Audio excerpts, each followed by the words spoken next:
What is going on, Vulcan family? Greetings, one and all, and welcome to the fourth installment of Corks and Crypto. Tonight, we've got Making Poor Decisions back with us. What's going on, man? What's going on, Mellow Fella? How you doing? Hey, man, I'm good. I'm good. We got a lot going on tonight, man. It's a lot of things happened in the last 24 hours, so it's a lot of catching up to do. Myself personally, I got a ton of catching up to do. There was just so much information that's been going around out there. But let's get started with who we have in the building. So of course we have Biz Entertainment. Thank you, Biz, for everything that you do. Seifu Warrior says he was first. Seifu Warrior, you listed as first, but you had a couple of others that was there before you. But we're gonna let you have it because that's what the top chat says, that Seifu Warrior is first. So we're gonna let you have that tonight. The Raven, what's good? Appreciate you coming out. Inspired Life Goals, thank you for coming out. We've got my name, Jeff. Happy Tuesday, folks. Happy Tuesday indeed. Cody J says he was first with fire. So yeah, you're first with fire. Richard Hudman is in the building. Thanks, Richard. Slum Dog Millionaire. Aloha, bro. What's going on? And we have Andre Pop Vulcan Blockchain.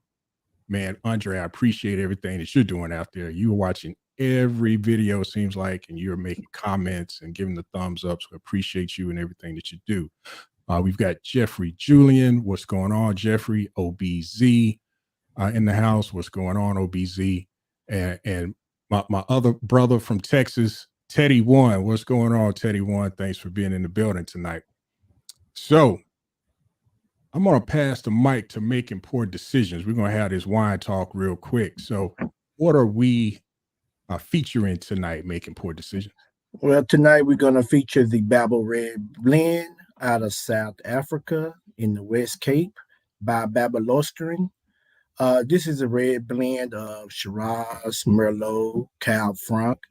And if you have it in front of you and you have it in your glass, you're going to see that intense red color, because it is a full body red wine. On the nose, you're going to smell dark chocolates, some tobacco up in there, some cherries.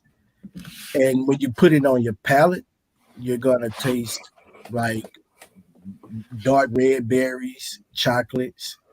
And it's just a smooth drink. This wine was stored in French oak for like about 2 years. So this will last on your shelf after you purchase it for up to 5 years.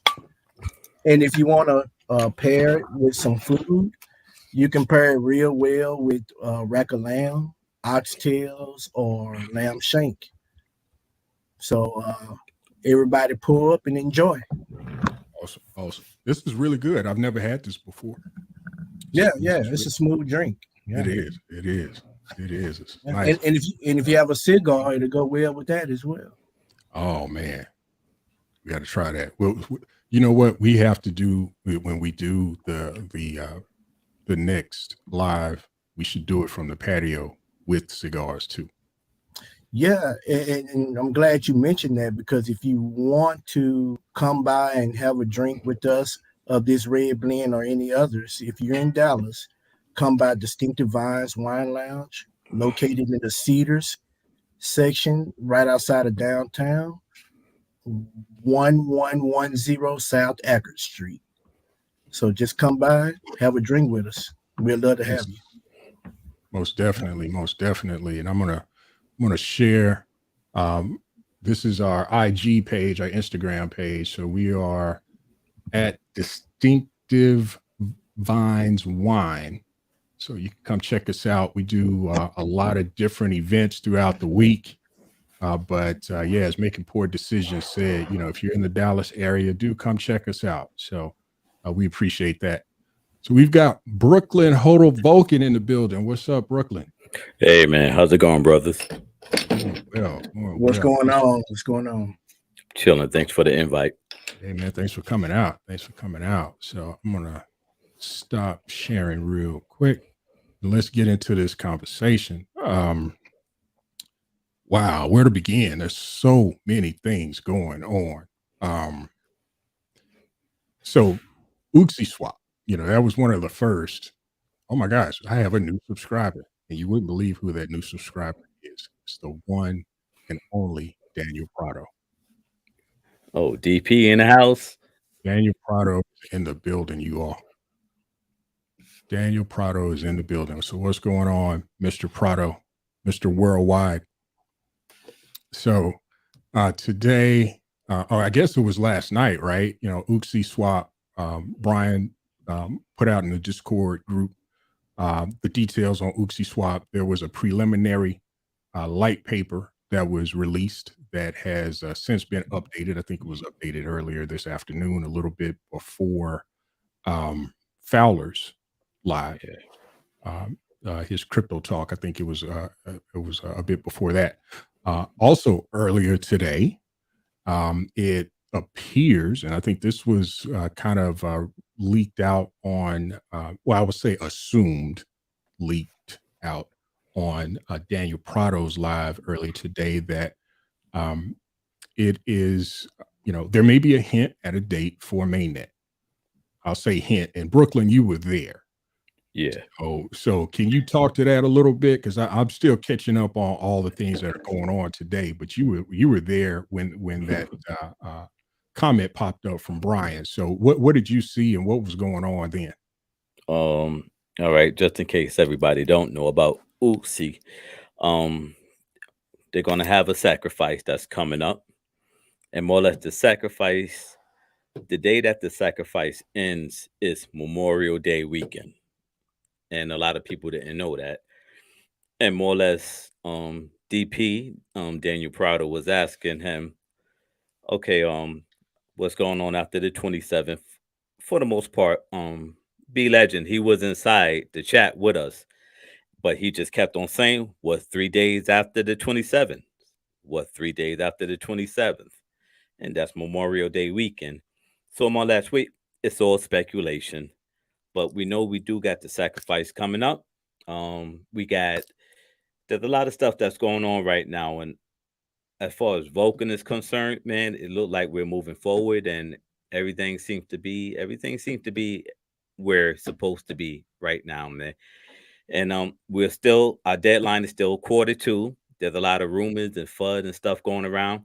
Read the announcements, and if you don't hear it from the team, it just don't make sense. If you're not in Discord, if you're not watching the videos, don't come inside the Discord. Oh, we thought launch was April 1st and this and that. You didn't hear from the team. It's just hearsay, man. Q2 is our deadline. So even if the thing launch on June, on the last day of June, we still hit our deadline. So just be positive. We're moving forward. Our deck's about to be out, and I mean, people should be excited, man. It's been 8 months and a few days, but we're moving forward, man, and people are waiting, and we're here, man, and we're determined, we're dedicated, and we're here.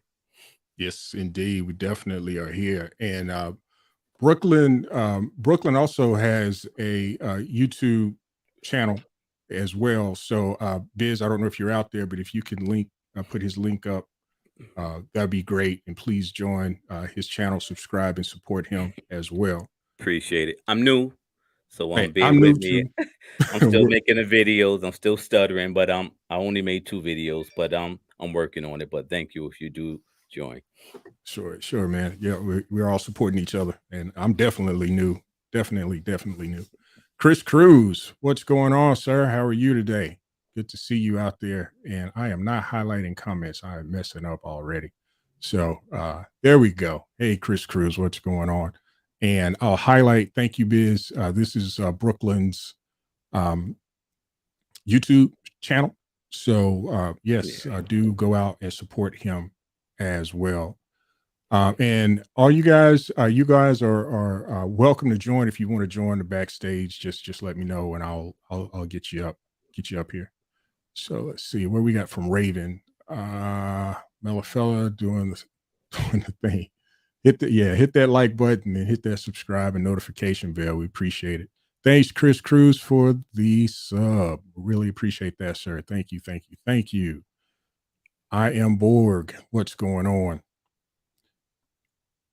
Mary Justin, you all have my sub right away because you're doing much more than us for us. Thanks for that. Thanks for that. And Daniel Prado, I'll put the link out everywhere. So appreciate it. Appreciate it for sure. Cool. All right. So, man, like I said, there's a lot going on, definitely in the Vulcan space, but I wanted to kind of touch on some news real quick. So we have another member of our community. I'm sure most of you know who I'm about to talk about. This is Confirmant RM. He has a news page that he has set up called anythingcrypto.news. I'm sorry, it's anythingcrypto.news, and I want to go to that real quick. Do check that out, and I'm sure that Biz will put the link in the description area for you to see that as well. But man, there's a lot going on. I think, in my personal opinion, is crypto is definitely a threat to the financial system as we know it today. And there are things that are being done, moves that are being made, things that are happening in the space that kind of leads to that conclusion for myself. And one of these is, the government's going after Binance. So Binance is being sued over the sale of unregistered derivatives by the CFTC. So I'm not going to read this article, but one thing I wanted to highlight here is that, they're saying that Binance had encouraged the use of VPNs to steer the U.S. market around restrictive access. So I don't know if any of you all know about VPNs and how they work and what you can do with those, but essentially you can mask your location and make it appear as if you're connecting from another city, another state, another country even. And I know for Texas, for example, Texans are not legally supposed to have a Binance nor a Binance.us account. However, if you employ a VPN, you could essentially get around that. Not suggesting y'all do that, but that is something that can be done. And this article is suggesting that the government thinks that Binance may have encouraged some folks to do that. So do check that out. We've also got some more stuff going on in the banking arena. I did a Wall Street Wednesday video, either it was last week or the week before, and in that article, it was from the Wall Street Journal as well. And there was some discussion about, we had the bank failures, the Silvergate Bank failure, and SVB, the Silicon Valley Bank failure as well. And, most folks thought, okay, that's probably going to be the end of it. But then we start having regional banks impacted. And in that particular article that I had referenced, there was some discussion about, commercial, the commercial real estate lending banks starting to show some weakness. And, that's becoming evident. And it doesn't look like we're out of the woods anytime soon as it relates to this banking crisis situation. So you have the President Biden saying today, in fact, that the banking crisis is not over.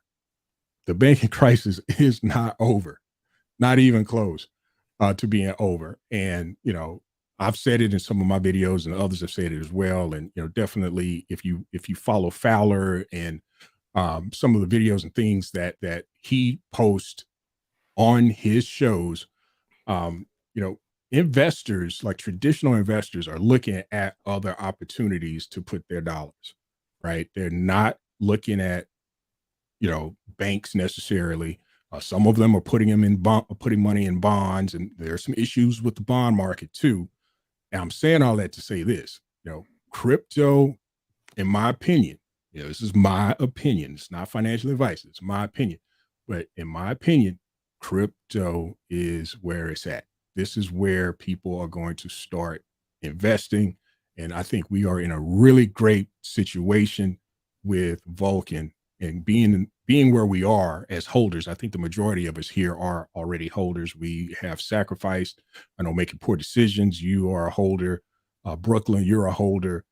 Guys, I think we are in a really, really, really good position. So the news, financially, your banking crisis wise, and in the finance markets, it looks kind of dire, but I think it's going to work out in our favor in the long term. Here's an article from Yahoo, and this kind of talks. I'm not going to read this out, but this kind of talks to the commercial real estate that I was talking about earlier. Not even commercial real estate is safe. So, I know coming up, I've always heard, invest in real estate. That is, the fastest way to grow and obtain wealth. And I still believe that. And I do invest in some real estate. I don't have commercial real estate, but, it looks like the commercial real estate market is starting to feel the pinch as well. So I just wanted to cover that. So wanted to get some thoughts and opinions from the crowd out there. So what are you all thinking, as far as investment? We're investors in Vulcan, and we're soon to be, some of us, investing in Oopsy. I know for one, I'm going to buy up some Oopsy. I'm stacking some coins away as we speak to get ready to sacrifice in about, 13 days and some hours. But I'd like to know from you all, like what are, once this goes live, right? Once we're in Vulcan, we're getting these awesome rewards. How are you going to invest? Are you going to continue to invest in Vulcan and projects that are on the Vulcan blockchain? Are you going to invest in some other areas? I'd like to hear from the crowd. So I'm going to start with, I'm going to put you on blast, making poor decisions. So putting you on blast, what are your plans for investing? Are you investing in some other areas outside of crypto? What are you looking to do with some of your returns that you get from your Vulcan investment? Well, first off, I'm going to see how everything is looking after the launch, because I just might just keep pouring off into Vulcan for the time being, right?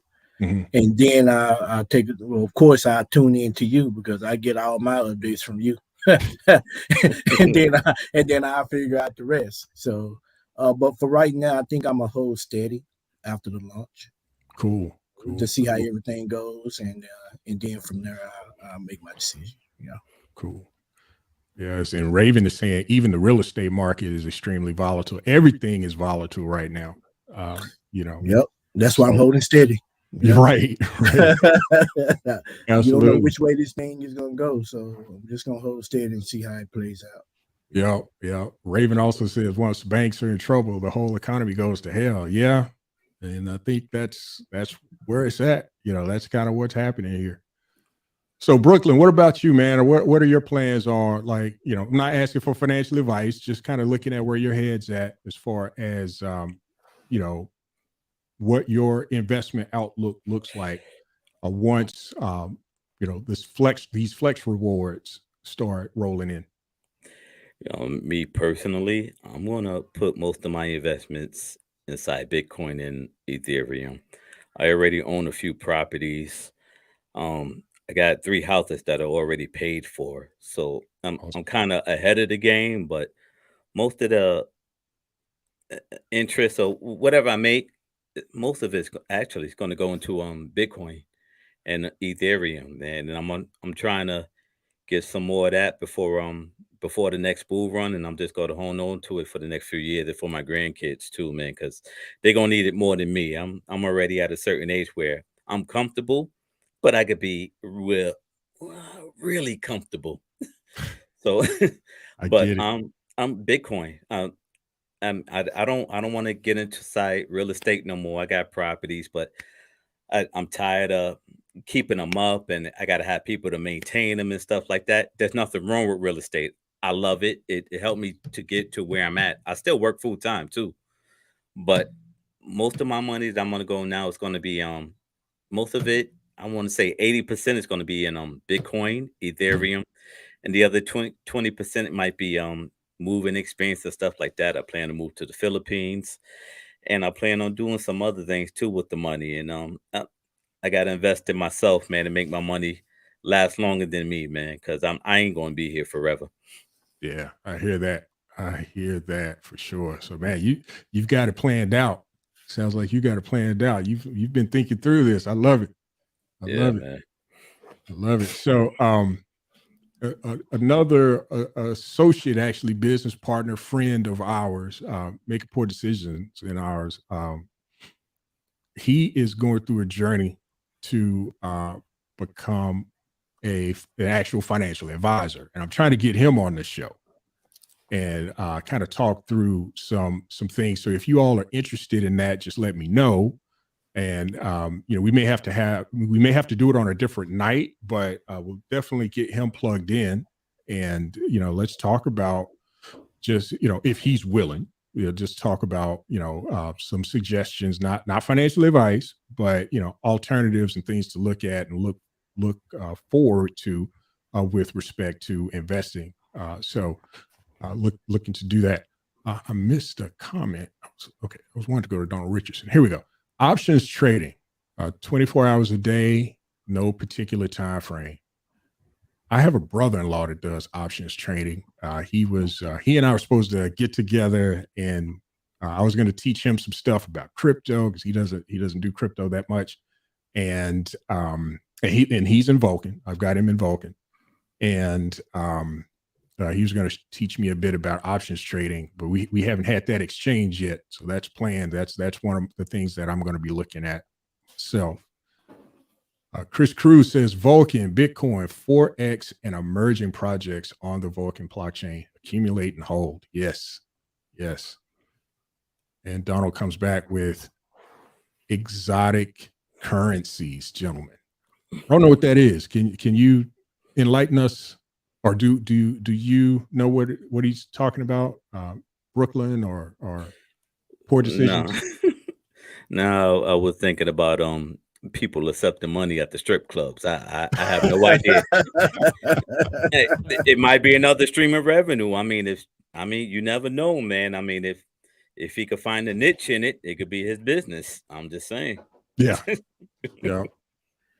I just did a quick Google. It's a foreign exchange term for a thinly traded currency. Yeah. Okay. So it's like I don't know. I don't know what it thin. So it's like a small country's currency or something, maybe. I guess. Yeah. So yeah, that's a bit above my pay grade at this moment. That's some study. That's some study for me. That's some. Have you heard of illiquid? I can't say that I have. No, enlighten us, brother. Enlighten us. Please. That was an example that they gave on what an exotic currency is. So that's another Google search. That's where you're gonna get your answer. It's either Google or Chat GPT or now Bard with Microsoft. I mean Google Bard. Cody J asks, do you guys own any nodes? Brooklyn, you own nodes?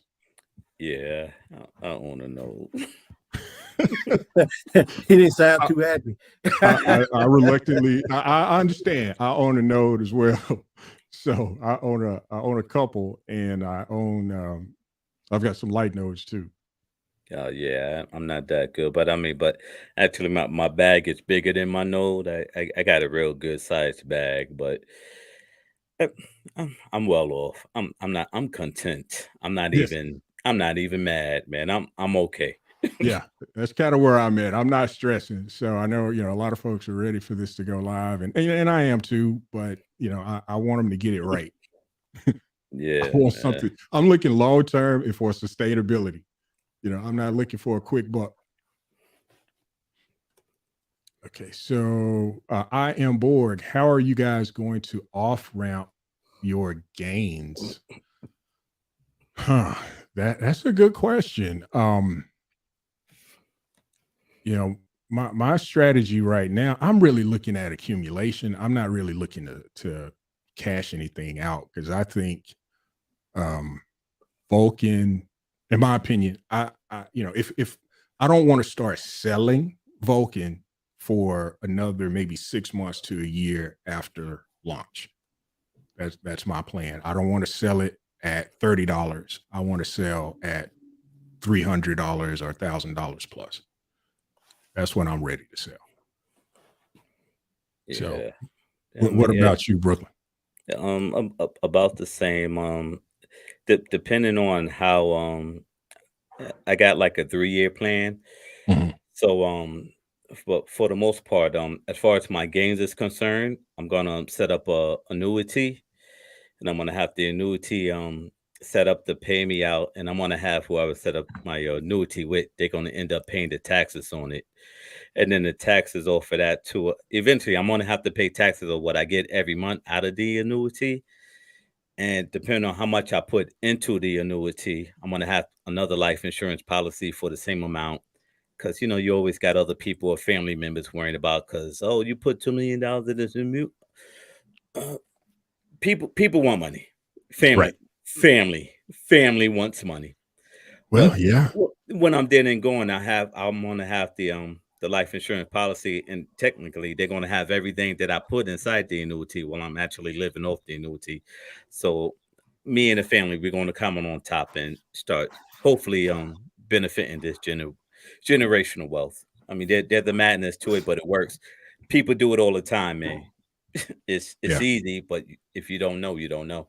Right. It's all about the education. And unfortunately, they do not teach these things in the school system, or at least not where I'm from. Exactly. So Daniel Prado saying he will be investing in Oopsy for sure. It's another stream of income to add to his stock. And he's really starting to think if it's not Vulcan or Bitcoin, it's not for him. So too many attacks on everything. Yeah, that's a good point. That's a good point. And I am Borg says profits. Brooklyn. Oh yeah, you say hit the nail on the head, or hit it on the nail. Yeah. So facts. All right. So let's see what Biz has to say here. Biz is saying leaving our ecosystem doesn't feel right as we circle funds. Yeah. Yeah, I mean, there's a lot of options, a lot of things that can be done out there. I know one thing, I'd like to try to do, I haven't put a full plan in place for this, is I like to, I like to be community minded, local community minded. And I like to have be in a situation where I can help those that are looking to start their own businesses and things like that, by being able to invest in them and put them in a position to be successful. Like, making poor decisions, and I and a couple of other guys, we own a business, and it's not easy. It's not easy. And we kind of did this at a time where it was really, really difficult to start a business. We're talking about, pre-COVID, going into COVID, and dealing with that. And yeah, I mean, having to bootstrap, come out of your pocket, things like that. It was kind of stressful for a while, but things got better. But we've learned a lot, and I want to be able to kind of share some of that, as well as be in a position to kind of invest in some ventures that folks that are not as fortunate, but still have a great opportunity and a great concept. I'll be able to see them get that underway. Teddy One, I'm going to take my profits and invest in, I think that's a real estate investment trust. Is that what's Yeah. a REIT, and Yeah, the other red. dividend stocks? It's going to buy some Bitcoin, some ETH, and other crypto. It's going to keep his bag in Vulcan and keep the passive income coming. Yes, sir. That's the plan.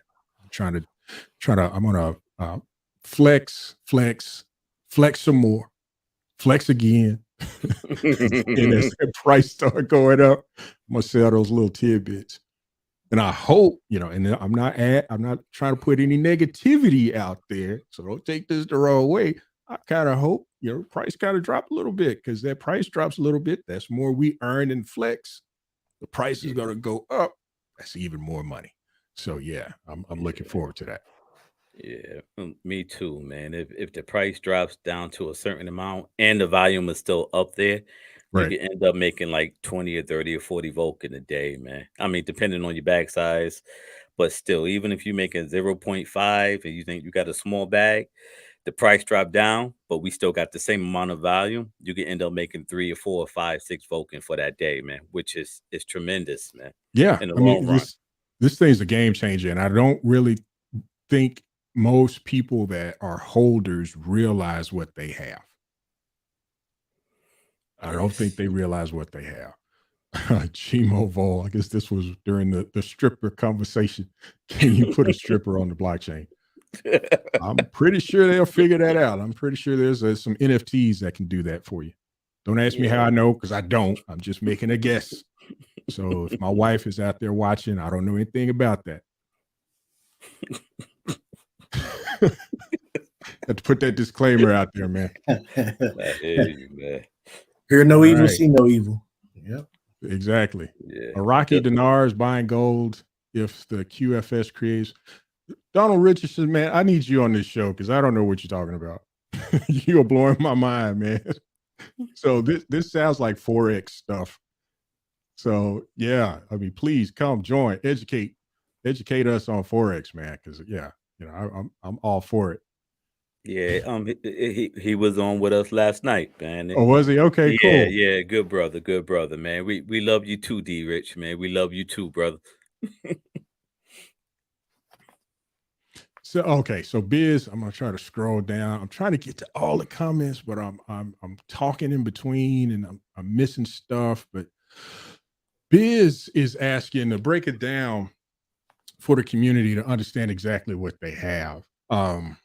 The way that I, the easiest way that I can explain it is it's the gift.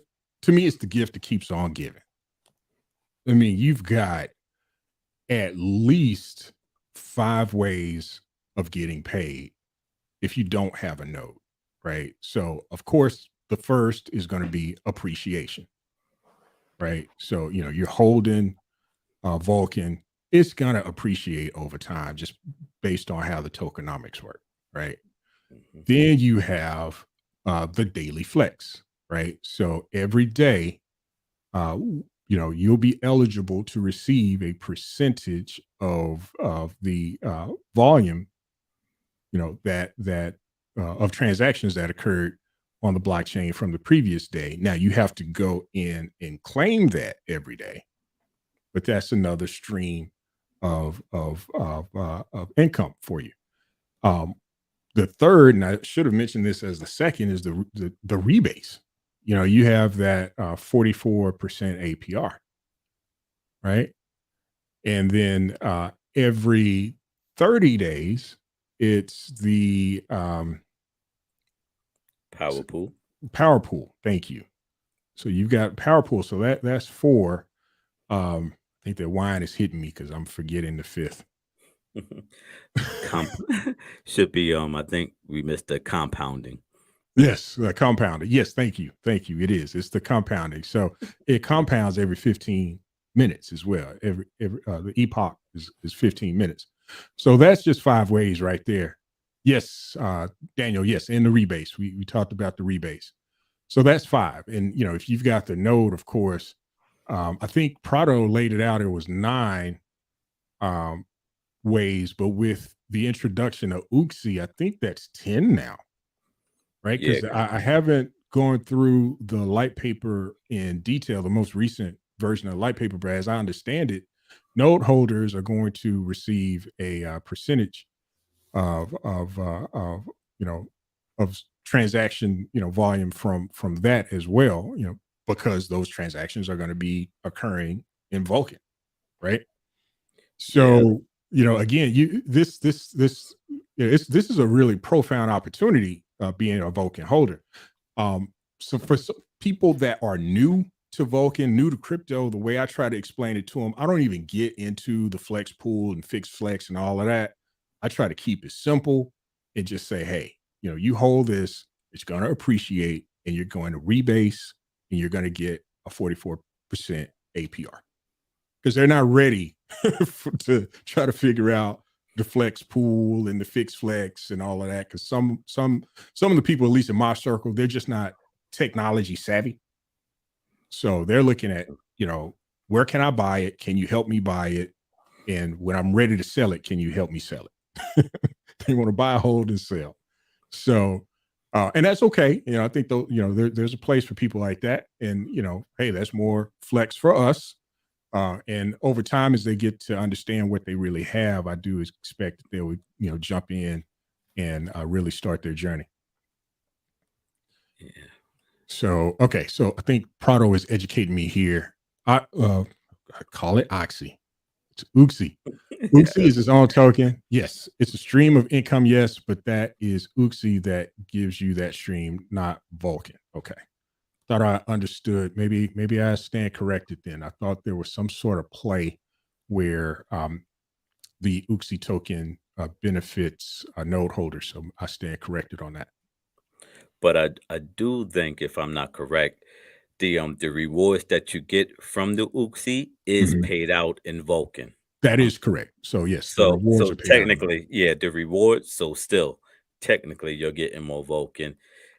If you never, if you didn't get into if you didn't sacrifice or whatever, if you still have Seifu left and you thinking about what you want to do with it, that's going to be put over to a version 2, and it's going to be on a Vulcan blockchain. So you got options with your Seifu if you want to buy into the Uxie, into the DEX, and your rewards will be given in Vulcan. So you got options for everybody out there that still got Seifu too. It's better for you to I wouldn't not sac it's better for you to use your best decision on what you want to do with your bag that you have left over for Seifu.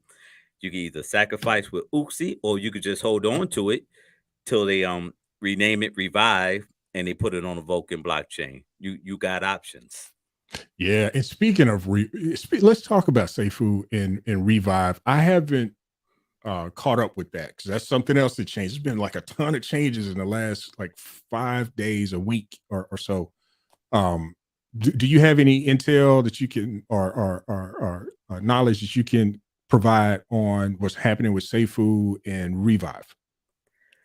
Actually, I don't know too much about Revive except for the new Revive that I'm just practically hearing about, that the Seifu token is going to have a new name, and it's going to be more or less Seifu 2.0, Right. but the name is going to be Revive. I think they might be already Revive out, but it's going to be separate. It's totally different from it's the Revive that they're going to put on the Vulcan blockchain is going to be Seifu 2.0. I think it's going to have less taxes, as far as I know. I will have to maybe talk to Greek about it because I think he's on the board. I think it's going to have less taxes. It's going to be deflationary, Mhm. and it's going to be but I think it's just going to be no rebasing. But everything that Seifu was, not to say it's going to be opposite, but it's going to be straight up deflationary. And as far as I know, it's not going to be rebasing.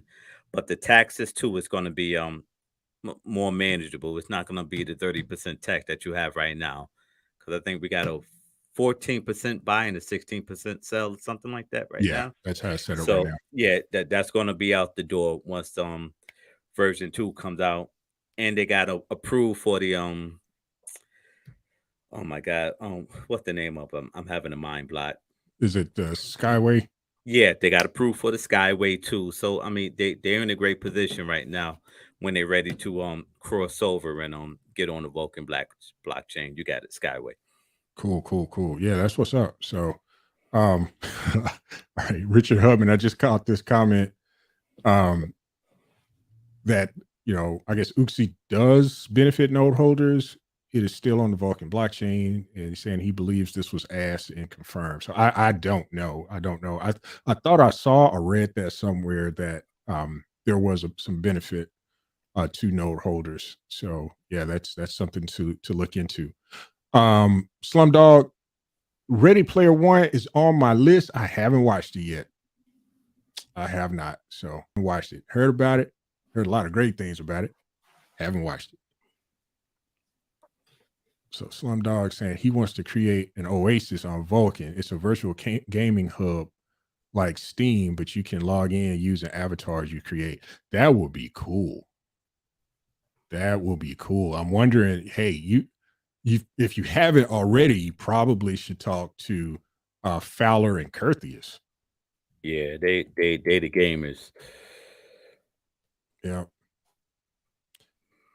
Raven is saying Seifu will revive. However, when the sacrifice occurs, they'll be pulling liquidity. There may be an opportunity for new buy-in. Yeah. Yep.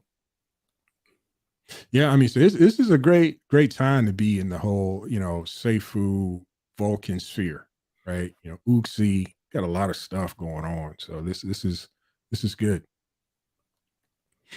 Yeah, I don't. And and there's no tax. You're saying there's no tax if you sacrifice your Seifu? Yeah, I'm pretty sure it says that in the light paper too. There's going to be so you won't have to pay the 16% sell tax if you sacrifice to the Oopsy. Okay. Cool. All right. And Biz is saying on the Oopsy Dex, every transaction made gives gas fees to all node holders. Okay, so that's the benefit. I Yeah, guess that's the benefit I was looking at. So we're gonna get gas fees. yeah. Anything that's on our blockchain, we get paid for practically. Yeah, so that's good. So, and I wonder, I know that there is a Shepsky has a Oopsy calculator. I hadn't looked too deeply into it, but I wonder if he's got some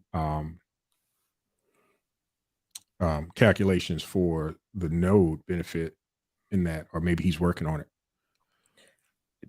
It might be in there. I'm not sure yet. I hadn't haven't looked took at a it. look at it yet. So I saw a comment from Compton. So what's going on, Compton? Compton is that's the dude right there. I saw a comment from Compton somewhere. Now I can't find it. I see Crypto Pride's in the building, and he says Spritz here. I think that was a comment about how would you offboard. Oh, and speaking of Spritz, Crypto Pride, I finally signed up for Spritz on last night. So I'm finally there, got my card. I'm ready to spend some crypto using Spritz. And I want to actually talk to you about that a little further because making poor decisions. I want to see if we can start promoting Spritz at our bar. So that's a way that our patrons can pay for our services using crypto by way of this card, Spritz card, and eventually figure out how we can start taking Vulcan as a form of payment. Sounds interesting. Yup. So we're gonna try to figure that out. All right. So let's see what else is going on. Yep. And Biz put the link to the Oopsy calculator. I'm gonna go ahead and load it up because I think I have it. Let's see. Yeah, I'm gonna load this up real quick. Give me a second here. Yeah, I just remembered I was playing with that earlier. So let me pull this up.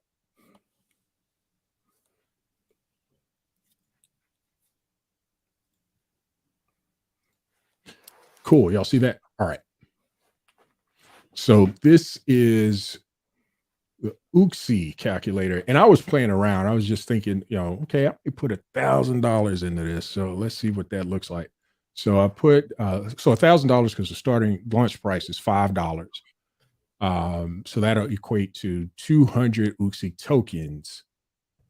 And I was playing around with the daily volume. I'm estimating just, maybe around 50 million ish. I think Pancake Swap is doing, I think yesterday or today, last 24 hours, Pancake Swap was doing about 350-ish million, 350 million. So I'll say around 50 million for Oopsy perhaps. So, and just in one day from my $1,000 investment, I want to make sure I'm reading this right. I could possibly claim 0.49. Is this 0.49 cents like in dollars, or is this 0.49 Vulcan?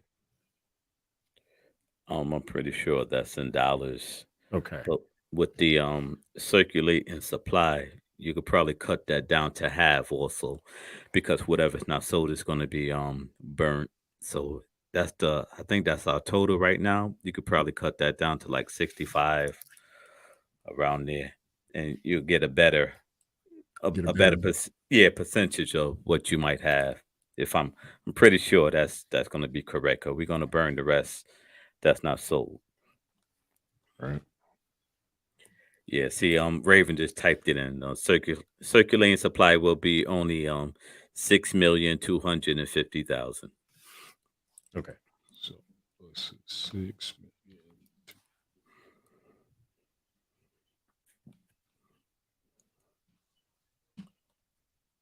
All right, so 6,250,000. Yeah. Okay. So yeah, it bumped that up a little bit. So almost $1. I mean, that ain't bad. I can't complain. And this is something I was talking to making poor decisions before the live started. I'm not looking at, buying Oopsy to make a quick flip. I would buy Oopsy to hold it, right? So it's kind of like, to me, it's kind of like the whole Vulcan journey again. It's, I'm looking to hold, watch this appreciate, and just bank my rewards. And I may even invest more into it after we go live. But yeah, I'm looking at about 1,000. Put in $1,000. So any other numbers? Anyone want to see some other figures as it relates to Oopsy? So making poor decisions. We hadn't talked about you perhaps investing in Oopsy. We had that conversation, but if that's something that you're interested in, how much you thinking about putting in, so we can see how much you could see in some return, in a claim return. I'm comfortable between 1,000 and 1,500. Okay, so let's say 1,500. Yeah. So 250-ish. And do math today. It's 300. All right, so oh man, fat fingered that. So at 300, let me get back. There we go. At 300, that's $1.31, and that's a day, right? Yeah, So that was that's a just for day. one day's volume. Again, you're going to have appreciation on top of that. And I even have the volume set at 1 million. So I'm going to increase, see what happens.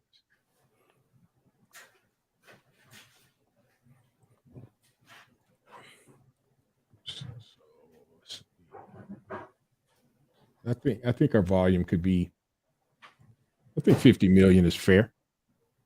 Y'all agree, disagree? What are your thoughts on volume for Oopsy? Maybe Let's say not in first three months or so average. Yeah, I'm thinking more maybe like a year or two. I'm thinking more long term until people. There's so many dexes out right now, Mhm. and people gonna we're gonna have sexes too. But eventually, after like a year or so, I'm thinking like 50, 60, maybe 100 after a year or two. But it like you said, it's a long term play. Yeah. Yep, absolutely. So how long do you think, like if you put in 1,500 to making your money back or making any type of profit, how long are you thinking? Oh, I'm thinking easily 1 year because you Mhm. get you actually getting your rewards in Vulcan. So Okay. yeah, I mean, let's say you put in 1,500. If you get some rewards, let's say 300, let's say 100, 365 days in a year.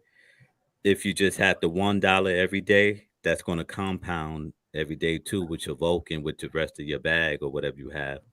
You'll probably make that back in a few months, man, because it's going to tag on to your bag. If you're using the same wallet, of course. If you got multiple wallets, then that's a different story. Okay. So and on top of that, you have again these daily uh claim rewards on top of that appreciation over that year's time that Brooklyn was talking about. And I think I have a comment highlighted by Raven here. Anything not claimed goes into the treasury. So yeah, so Oopsy's not going to operate in a similar fashion to Vulcan then, right? So there's not going to be, a reward pool Nope. for anything that No. goes unclaimed, correct? Correct. Everything going to the treasury, man. Okay. It's totally separate from Vulcan. It's not going to have no power pool, no flex, nothing like that. Everything going straight to the treasury. But then they could do what they want with the treasury, and I mean that include buybacks too, maybe later on down the road. So you'll long-term play, you'll get your money back. In my opinion, not financial advice. Exactly. Not financial advice. For sure, for sure. Yeah. Prado is saying daily claims means daily volume. The blockchain loves volume. Yeah, I mean, that's the game here is volume. It's not necessarily the price. It's not, it's the volume. Now, I think price comes down to when you're ready to sell. Like I was saying before, I'm not interested in selling, probably for another year. Now, if something comes up and I have a need, then I may need to sell something, but it's not my intent to, put a priority on selling Vulcan right now. I'm all about accumulation at this point. And yes, appreciate it, Daniel. Please like, share, and sub as well. Like, share, and sub. All right. So so we talked a little bit about Oopsy. We talked about Vulcan. One thing that kind of popped into my mind, if you go to the webpage, right? So Oopsy Labs webpage and what we're building. So yeah, they're building Vulcan. We know about that. We've got Oopsy Swap, and they talk about the Oopsy sacrifice. I wonder what else Oopsy is going to come out with, because the way this is laid out and kind of seeing how Brian operates, Vulcan and Oopsy can't be it. There's got to be some other things that this, him and the team are working on. What are y'all's thoughts on that? I'm thinking we got as far as Vulcan is concerned, you see the peers that we have already. Mhm. We got the Bitcoin, we got the Ether and stuff like that. We got the EVM, is that what they call it? The virtual machine. Yeah. I'm thinking, is there a way that Oopsy also could be maybe like not only for like BNB and other coins, but could it be like a bridge too also to like Ethereum and Bitcoin? And so other people could actually buy whatever they want if they got either a Bitcoin too, because a lot of dexes, I think, don't quote me on this, but I think other dexes too, just like Uniswap or whatever. I mean, they Mhm. mostly deal with like Ether and stuff like that. But could we have like a dex that actually does Ether, BNB, and everything else also? It We shouldn't just be regulated to BNB and BUSD. That's what I'm thinking. So I'm thinking, that's why I'm kind of wondering why like he didn't put like Ether out there too as like one of the pairs, because I'm like Ether and Bitcoin too. That would be huge, especially for a DEX as Yeah, far as that volume would is be. concerned. Yeah, and both Slumdog Millionaire and Daniel Prado says next is the Oopsy wallet. So I missed that. When was that? Did that come out on your show? Also, Daniel, you get all the breaking news. So did that come out? Because I didn't watch the entire video. I didn't have time to watch the entire video. I didn't hear nothing about no wallet yet. So yeah, I mean, so like I said, there's so much going on. It's crazy. It is crazy. So again, this, I think we are in a very, very good position right now, and we may not all realize that. We know Daniel Prado knows it, right? So he screams it from the tops of the mountains. But I don't know if a lot of investors truly understand that. I mean, it's crazy. Usually Greek get the drop first. Actually Daniel got the drop first today. But it's usually Greek that get the drop on the upcoming stuff that comes out. But DP got the drop today on that. True that. Okay. So yeah, so Dan was saying it was a post in Discord. So yeah, I'm behind. I'm just crazy behind. It's been a crazy week for me with work and stuff at home. So I haven't been able to really keep up. So yeah, making poor decisions. You see, it's a lot. It's a lot. This is a passive income.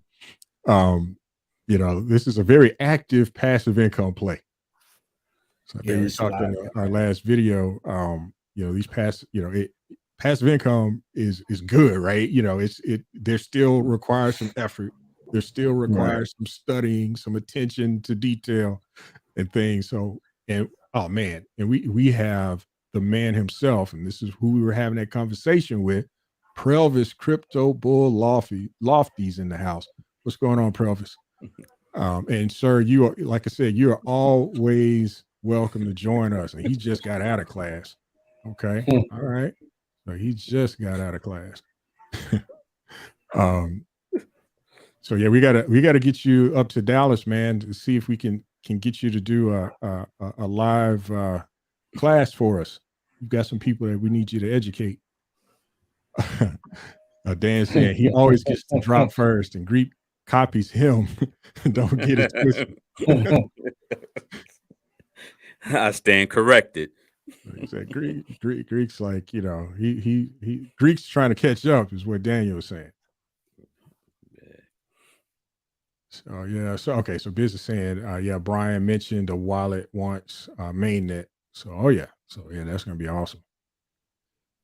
Gonna be awesome. So I wonder if we get a wallet, or is Vulcan gonna have its own card too?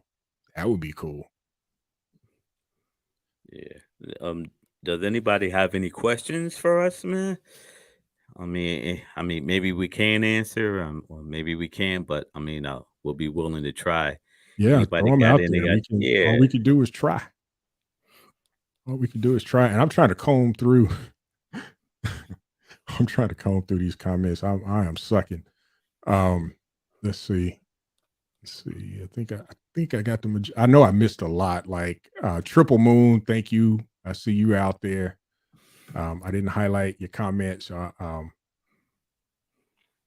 I don't know what this was in reference to, but Triple Moon did not like the name everyone voted.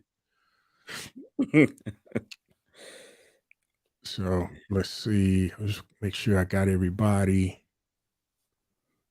Donald Richardson, man, appreciate you and your questions. Definitely need to get you up here. Tell us, at least tell me a little bit about Forex. Hearing so much about that, and I think Leon just talking was studying or is studying on Forex. Last he and I spoke. John Kano, thanks for joining. And John said he has a 5700 Vulcan, I assume, and a full node, and he is going to flex until he gets 25,000 vol. That sounds like a plan. Yeah. DP asked a question. He said, what is your expectations for day one when we release? How do you all see this playing out price-wise? Price-wise, I think, well, now with the vesting schedule being what it is, the revised vesting schedule, so you can only sell, 2.5% of your bag the first month.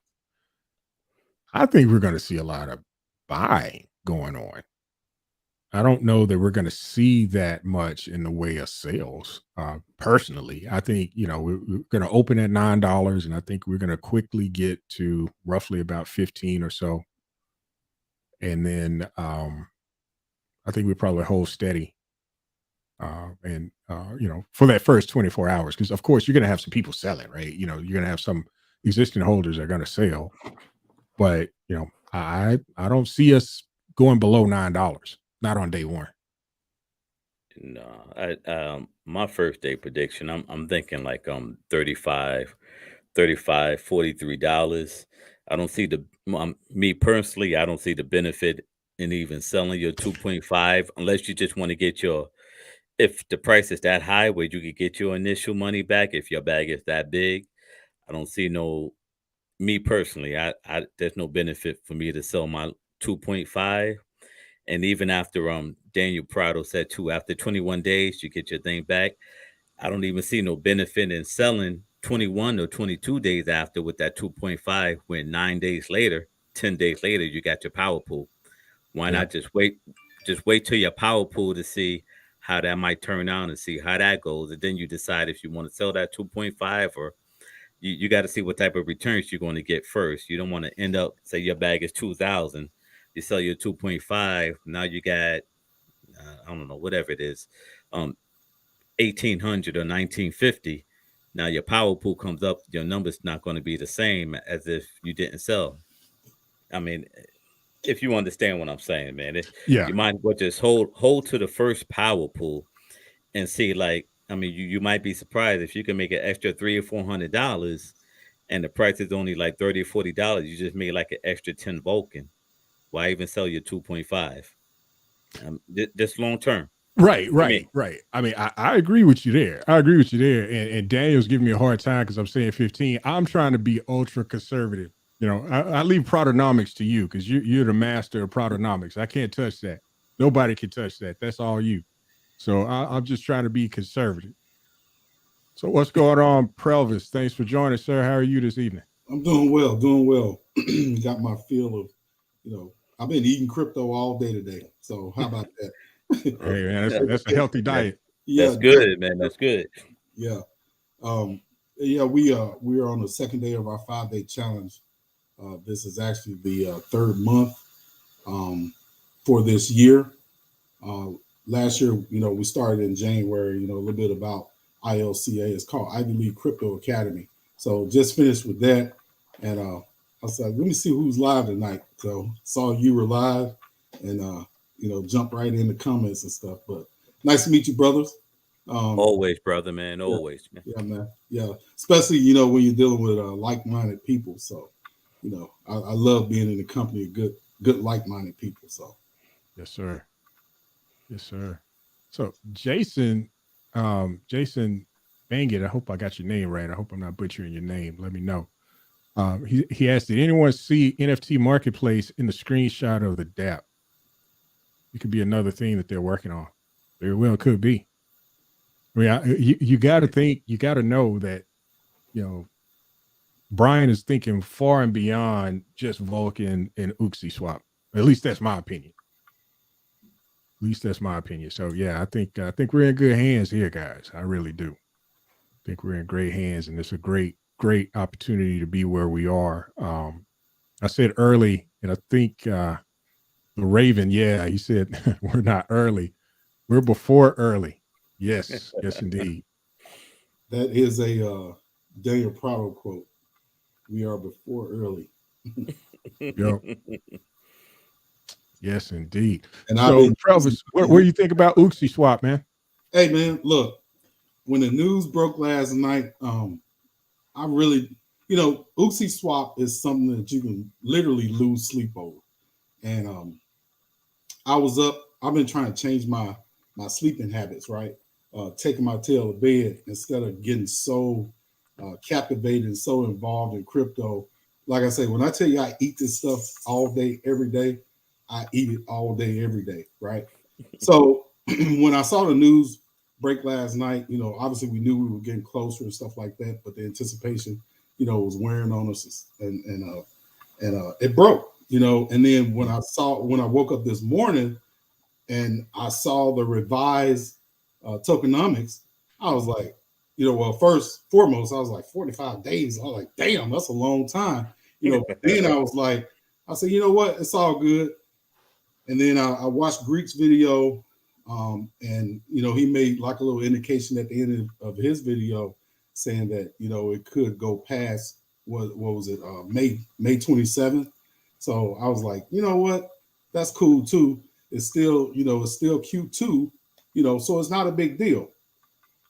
But I after watching his video, I started thinking about it.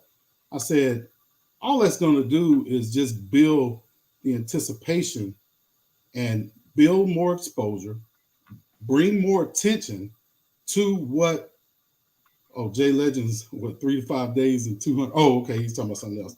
But all that's going to do is just create more exposure, bring more attention, and shine a big, huge light on Vulcan, on Oopsy, and everything to be involved with Vulcan. So I see it as positive. It's all bullish, all bullish news. One of the things I was explaining to some of the people that I brought into it, while actually I was doing it right before I jumped into my crypto education, because there's one person that's involved. she didn't understand, how important Oopsy swap is to Vulcan. And so I had to break it down to her. You're talking about the lowest fees of any DEX, first and foremost, right? Right. So you think about all the marketing and advertising that's going to be done within that. Let's say it is 45 days and it's sometime in June. So all the marketing exposure that's coming to Vulcan, and then all the anticipation, people coming in on day one. What do you think is going to happen? This buy pressure is going to be out the freaking roof. It's just going to blow. Like one of my words that Biz Entertainment put in quotation marks on one of the DP's live stream. This thing is going to blow up, Shuey. It's going to blow up. Blow up, It really is. I mean, you're talking about, new people coming into the space, old people that's been in Vulcan space that's going to buy more. What do you think is going to happen? All it's going to do, and then word of mouth, right? What's the best form of marketing and advertising? Word of mouth. Hey, man, you better get on this Vulcan train. This damn thing is leaving the station. Friends telling friends, relatives telling relatives. We are truly, when you look at the whole crypto space as a whole, we are in the fourth industrial revolution. And when you start to put that into perspective, what you start to understand is if you don't become a part of this revolution, especially the Vulcan revolution, then you're gonna. I'll tell you what's gonna happen. Your great grandkids will be, or not your great grandkids, but your grandkids will be. Well, Papa Previs, how come you didn't tell me? Or how come you didn't get into Vulcan? How come you didn't get into crypto? And I look at it like this. This is creating generational wealth, right? Absolutely. For generations to come. Guess what's going to happen? My great grandkids will know who Preva's crypto bull is. Lofties. They're going to know me. They're going to know simply because I'm creating a generational wealth. And also, I'm not, you got to understand diversification also, right? Mm-hmm. A good book that I like to bring up all the time is What Would the Rockefellers Do, right? And the reason why I bring that book up all the time is because it is the blueprint. It's the actual blueprint of what John D. Rockefeller did as far as the reason why you're talking 11 generations down the road right now of Rockefellers being born into that lineage that are born millionaires. They're born into wealth. Guess what? We can do the same thing, but we're not taught this in school. We all have financial literacy. What do we taught? Go to school, get a good job. You retire from that job. You expect to live off the retirement, right?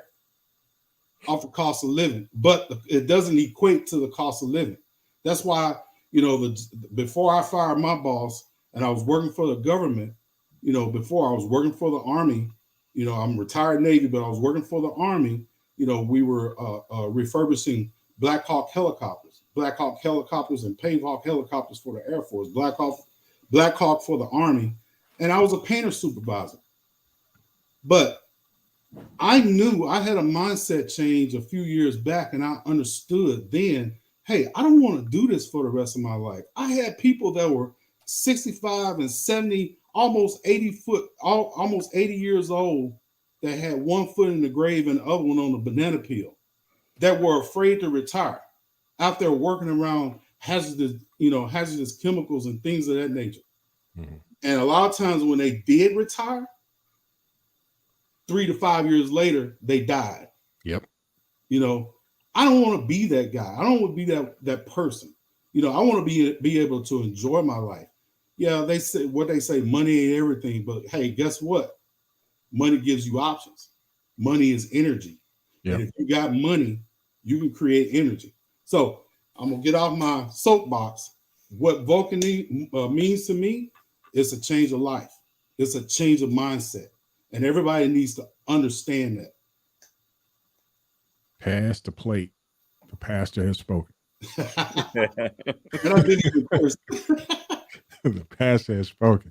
But yeah, one thing you touched on about Oopsy is the transaction cost, right? Yeah. So if I understand correctly, the transaction cost is what point 0.9.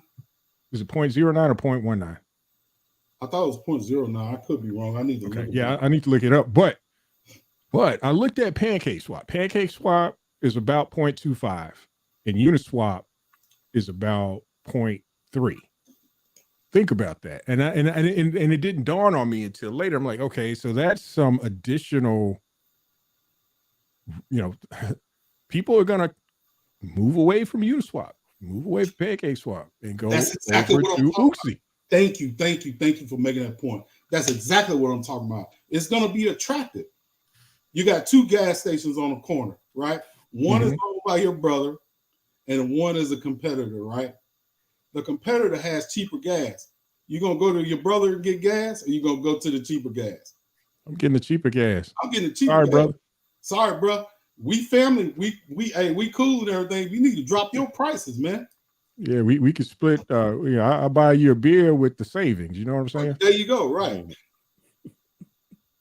So yeah. I think that's. I mean, that in itself is huge marketing right there. So even if you're not familiar with Vulcan, you have this DEX in Oopsy Swap that has lower transaction fees. Mm-hmm.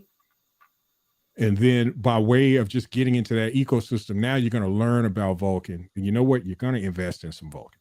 Yeah. You're just going to. Yep. And just what Daniel and Triple Moon Goddess are talking about right now, those okay, there you go. Thank you, Daniel. 0.19. Yeah, it's 0.19. So yes, appreciate that, Dave. I knew it was a 9 in there somewhere. My bad.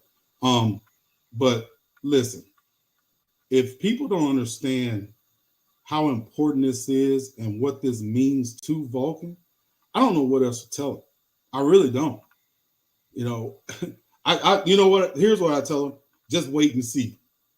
Mm-hmm. How about that? Just wait and see, because that's gonna be a major attraction for people to come over, to Vulcan or through Oopsy, and transact to purchase Vulcan or just do swap. It's going to do the same thing as Uniswap, Sushi Swap, all the swaps. It's going to do what they, it's going to do what they do. So I mean, this ain't rocket science, This is simple. Right. Yep. And Daniel confirmed, Pancake Swap is 0.25%. So I didn't look up Sushi Swap. I don't know. They may have to have raised their rates because they've got some legal challenges right now. But I don't know what their transaction fees are. But yeah, thanks to Raven. And the Raven brings out a good point. It's 0.09 for basic transactions, 0.19 for trade on highly volatile crypto assets. That's an important distinction, right? Because I mentioned just 0.19%. Mm-hmm. Yeah, I think they got different tiers. What was that, Brooklyn? Yeah, I'm sorry. Yeah, I think they said they got different tiers. Yeah. So depending on what's getting traded, it's going to be more tax. Right. So that's cool, but still, I mean, it's extremely attractive. So, Prelvis, you were right. You said 0.09. You're correct. It's for basic transactions. It's 0.09. So yeah, I mean, this is really, really, really good stuff. I mean, I'm excited. Again, it seems like there's some possibility that mainnet may launch, sometime late May, like May 30th. Fowler's thinking it's probably going to be sometime in June. And it's based on a comment. So Prelvis, I don't know if you saw Daniel's live earlier today, but Brian Legend made a comment, something to the effect of what's 3 days away from May 27th. Yeah, I saw it. Yeah. So I don't know what that means. I think that's left for everyone's interpretation. That's June 1st to me. So I'll just say it. That's June 1st to me. I can add and subtract just a little bit. Not much. I ain't got much education, but that's June 1st to me.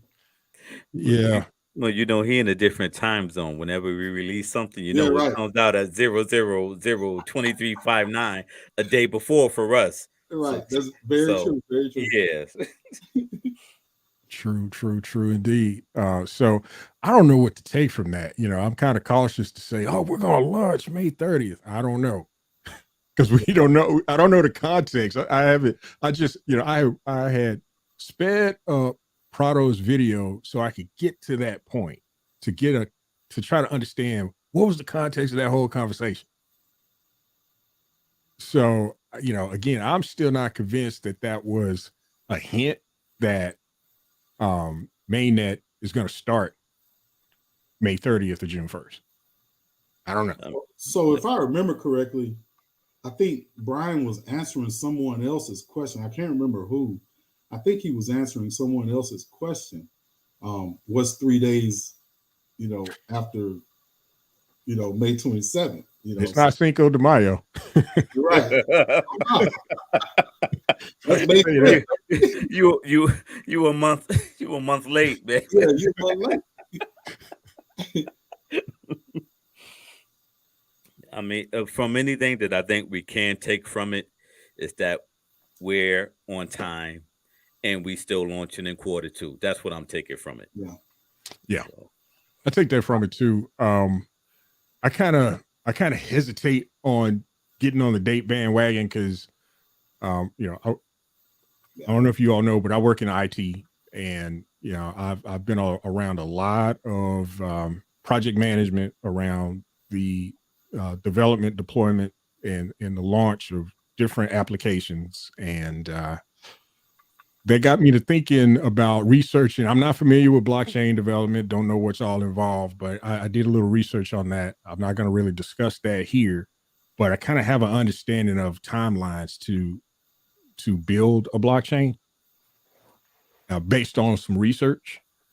And, do I think, we're on target for Q2? I think we are. I think we are on point for a Q2 launch, but it depends on when they actually started the development. Mm-hmm. That's the key. When did they actually start development? Did they start development when we initially sacrificed? No. I think they started development way before we sacrificed. Right. And I think I think so too, Brooklyn. I think, the shell of the foundation of what will become the Vulcan blockchain, I think they started sooner than that. Because again, my understanding is Seifu was a test case. I think Triple Moon Goddess brought this up, a while back, right? Seifu was a test case for what would be the Vulcan blockchain. Right. So the code base may already be there or may have been there. And if the code base was there, let's say the code base was there this time last year. It could have been because, again, if Seifu was the test platform, the test case, mm-hmm. He probably had some designs on the blockchain even before Seifu went live, right? Before Seifu launched. Yeah, if that's the case. Yeah. I think we are definitely ready for a Q2 launch. Yeah. Oh, yeah, definitely. Because, you think about it, all they did was take Ethereum's code and basically, I guess, rewrite it. I'm not a coder or anything like that. But, as far as Seifu was concerned, mm-hmm. right? So Seifu was a test platform, like you said, and it tested out great, right? It worked. Except for all the fudders and all the negative connotations that was all going on with Seifu. Because I've been here since March 5th, right? So all of that said and done, now we are where we are.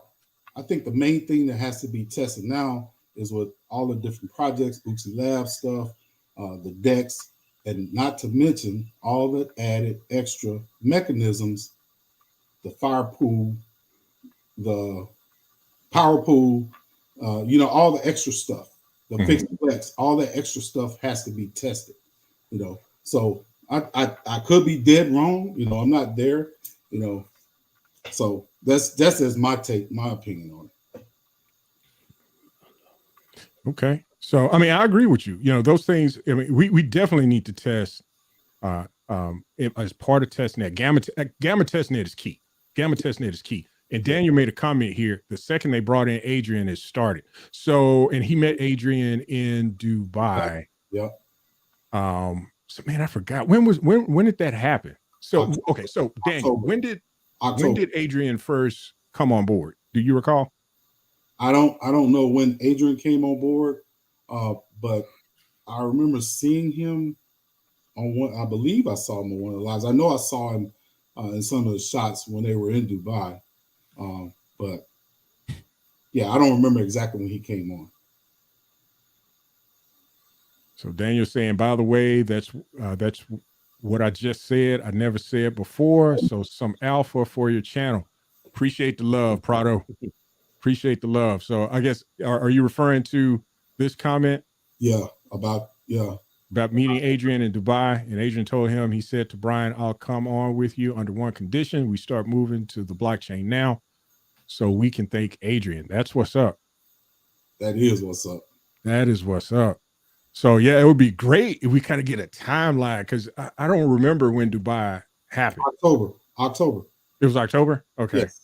Okay, and Adrian came. Okay, this is what I was looking for. Adrian came on in July. And now I can say what I was going to say. Now that I know that, we know that Adrian wanted to start the blockchain right away. Folks, it takes about a year.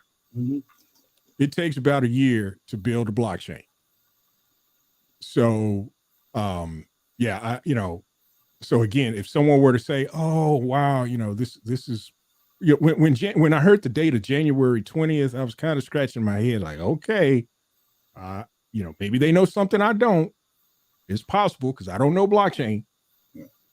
But, that January 20th date, it was kind of a head scratcher for me because it was about, all right, when did they actually start the development? So Q2 sounds very realistic. Mm-hmm. Understanding that, July last year is when Adrian came on board. And again, they may have had code base already even before Adrian showed up. So yeah, that's awesome. That's awesome. I agree with that.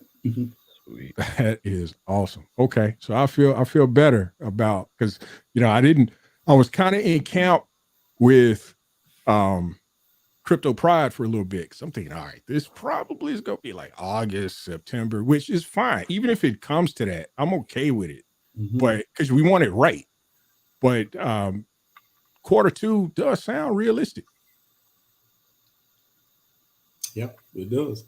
Q2 definitely sounds realistic. So, okay. So thanks again, Prado, for that alpha. Man, we appreciate you, sir. King Prado. So you've got your crown ready?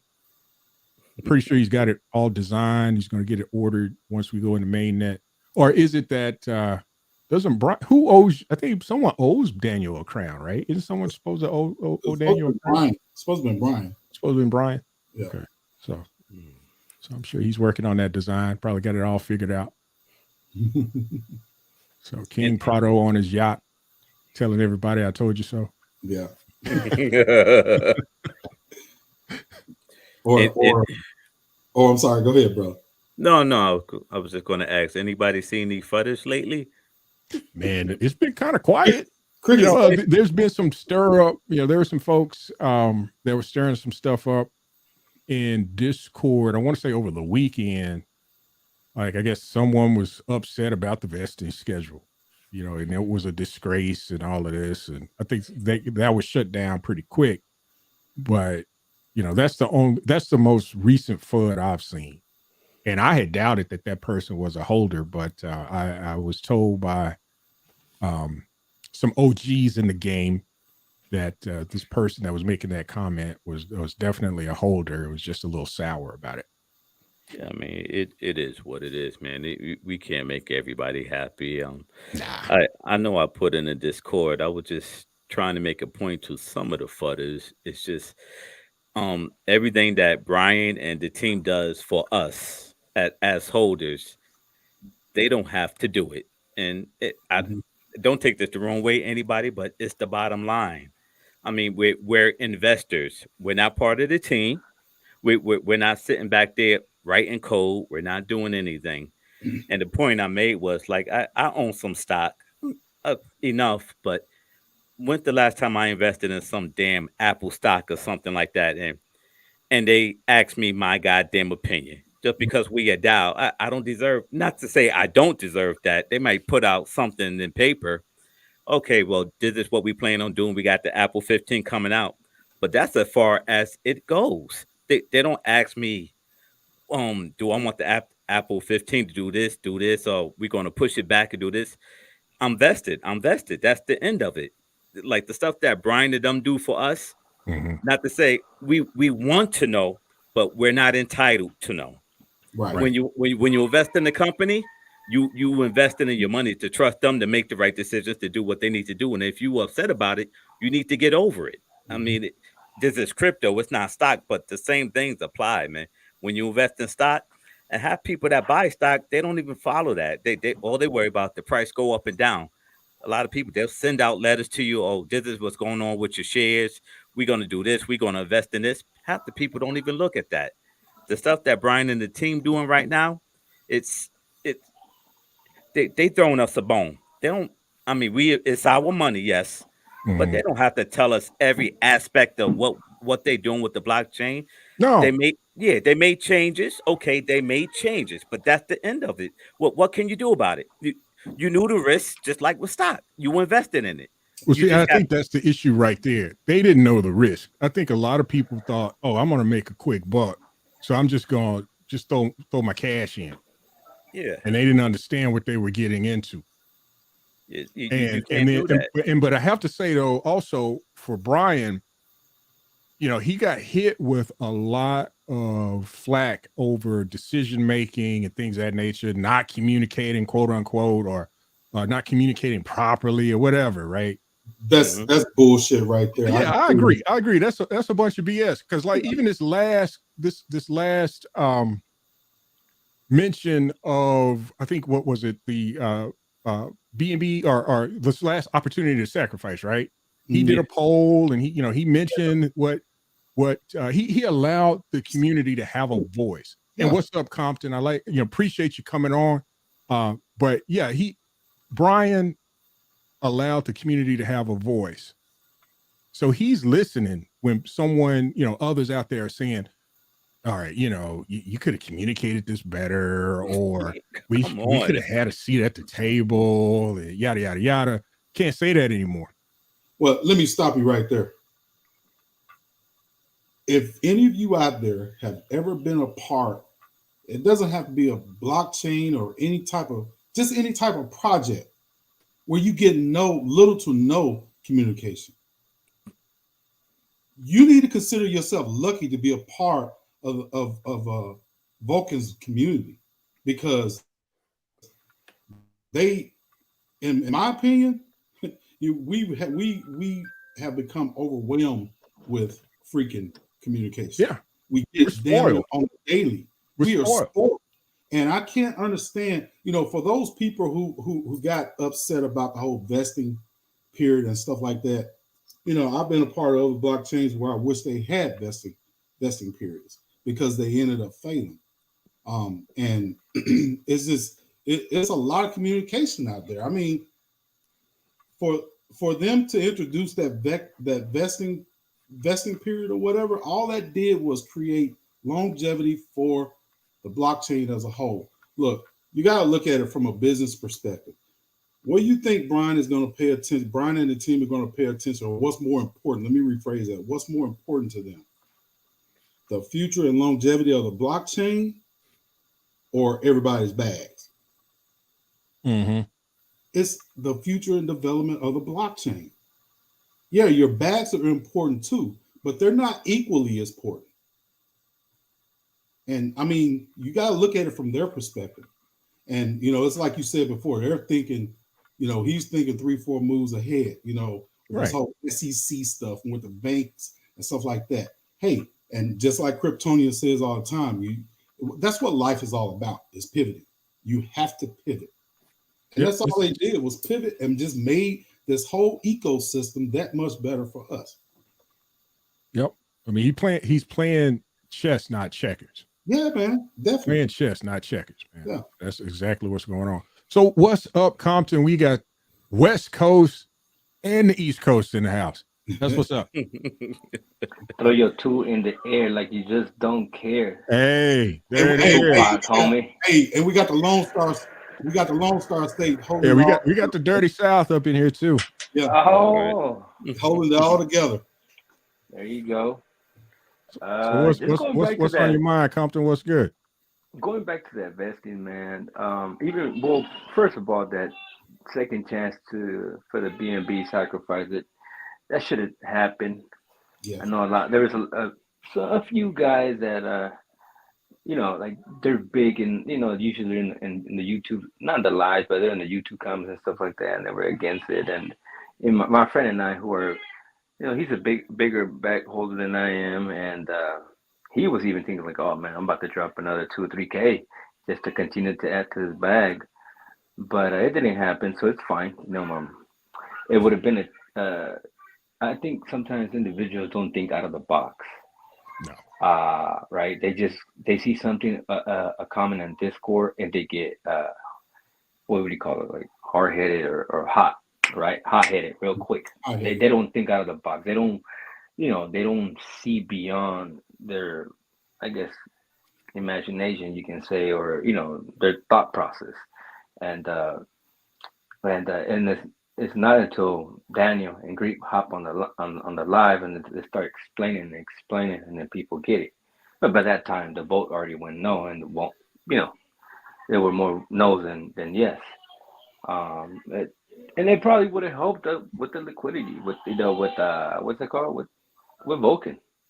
I mean, we don't have as much of liquidity as other, like other crypto, like Pulse Chain, and their sacrifice for Pulse X, I think they raised over $1 billion. Yeah. So that just tells you, like, the belief they have in Richard, and Right. So if we have the same belief in Brian, and we see that he's following Richard's steps, well, that's only going to take you to success, right? We saw it with Seifu. Mm-hmm. Seifu from 16 all the way to 300. Mm-hmm. And I'm sure if it would have had utility, it would have stayed up there. And unfortunately, of course, with the stuff with FTX and all the other crap, just brought it down. Of course, PCS selling that all their holdings affected it. But here comes Vulcan now. So, and then the vesting, yeah. I think Brian posted that message on whether he will launch Vulcan on, Binance. I think it was just to change the sentiment. Change the sentiment of the Discord. Yeah, because everyone was negative and just negative and this and that, and the vesting is wrong and this and that. Like, well, like I told, I think I was on Daniel's live on Monday or whatever. I don't know when it was, or Friday. You gotta have a different, like different cards, like in your hand. Like if this is not gonna happen, well, guess what? I need to look for other avenues, right? So my friend and I were like, all right, well, we sacrificed for Pulse X, and we've been waiting. So hopefully it launches before Vulcan, and we're like, if it does 20 to 30, 40x, whatever it does, we're gonna be good. We're gonna cash out, and that's money we're gonna use for Vulcan on day one. Because I know I can drop 10K and get 1,000 tokens if I catch it at 9, 10, 12, 13, whatever it is. I'll have more tokens than my 2.5. At that point, I can use that money for leverage and not just leave my bag there. I won't even touch my bag. I'll use that money that I got in to pay off my credit cards, pay off some other stuff, and just let my bag grow. I'm not even thinking of selling month one, because 2.5 is really nothing. By the next month, of course, you'll get flex and rewards and stuff like that, but you want your bag to grow. And like you were mentioning earlier, who's gonna sell at $50? I'm not gonna sell $50. What 2.5%? I need this to go to like 300. Before the vesting period, I was like, man, if I get it gets to 150, I'm at a milli. I'm good. Right. But that's just me, and I'm in the top 500. What about the other 499 and to 1 or to 4? They're higher than me. Of course, some of them are gonna take profit. So I'm like, this vesting period was well put in place by Brian and the team, so so that Vulcan can survive and not just die off. You know what I mean? We saw what Arbitrum did, and we see what other coins, they just go up and people just sell and it goes down, and sometimes you never know. The coin never recuperates and never goes back up. Some do, some don't. But it takes a long time to start getting that, like individuals' confidence to come back in, right? At that point, if the coin fails on day one, wasn't it be hard to get investors to come in? There's got to be other incentives, and reasons why Brian and the team want, people to invest in this coin. And I think that this vesting period, I think it's the best thing that could have happened to Vulcan, to not see it die, but to see it survive. Yeah. I mean, I agree. I vesting didn't even cross my mind initially, but when it was introduced, I'm like, that just makes sense. That just makes so much sense. Yeah. And I was in full support of it. And what's funny to me is even before the revision, right? And there were people in, I think I was watching one of Prado's lives, and there were people in the comments saying, hey, I don't mind if we vest for the next year at 1% a month. And, everybody was gung-ho and all of that. Then we get to 2.5% on the new schedule. And, you would have sworn someone called their baby ugly. They were the first one to complain. Exactly. Oh, it was crazy. Like, what? Wait a minute. What happened? We're just happy here. We were just celebrating and talking about how happy we were about the vesting schedule and sustainability and hey, go team go. And now it's you suck. Mother, I want my coin. Right. Look, I will invite you guys, and I'm not trying to promote Hex or Post Chain or Post X. Everyone does their own. I believe in Richard. I believe what he's done, and Hex did a 10,000x, and it still has room to grow because it's only at 7 cents right now. Mm-hmm. Post Chain is going to release within a week or two. Post X, same thing. I would invite you guys to go to one of their, if you've never gone, to one of their Twitter spaces. And I kid you not, you will be surprised how those guys don't FUD. You will be surprised how much knowledge every single individual has. There's guys that have created a Hex website like out of nowhere, and and a link to here and a link to there, and I mean there's a guy called Coffee Crypto, and I was watching him. K4K something like that. There's a bunch of Hexicans, but you should see how supportive that community is. And I haven't really looked into either one of those, so I'm gonna take you up on your challenge. I'm gonna look into it. And I'm not saying I'm promoting the coin. I'm just saying look at how those individuals work together like ants. Because I've been in that community. I go to their now that Post Chain is about to release. I go to their lives on Twitter Spaces. Mm-hmm. It's just remarkable the knowledge that every individual has. And if you ask a question, there's no dumb or foolish question. Everyone raises their hand up, and everyone's going to give you an answer, whoever is in there ready to speak. And if someone doesn't know that answer, the next guy will step up and give you that answer. I'm like, whoa, they work like ants. I kind of feel like we have that here, though. Like, I never would imagine I'll be sitting here in front of you all right now doing a live talking about crypto. Never thought I'd do something like that. Never. It was not part of my plan.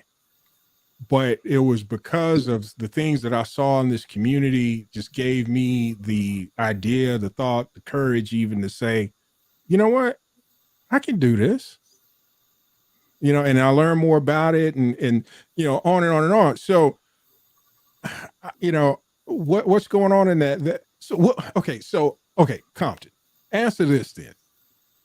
What's the gap between our community and the Pulse Chain community? What do you see as the gap? Bro, they're in the thousands and thousands. They're everywhere, bro.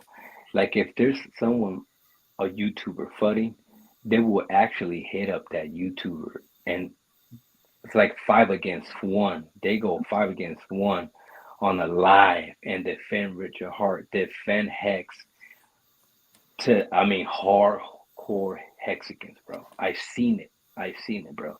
And it all comes from the leader, which is of course Richard Hart, right? Mm-hmm. But I mean, you don't see that for so example, Richard Hart gave a date of May 2021 that Post Chain was to release. And I said this on live, Daniel's Prado Live. And he went live, right? So he had some of his good devs say that. But his best devs, developers came in and looked at Post Chain. And he's like, oh, you know, we need to fix this. This ain't ready to launch. You need to do this.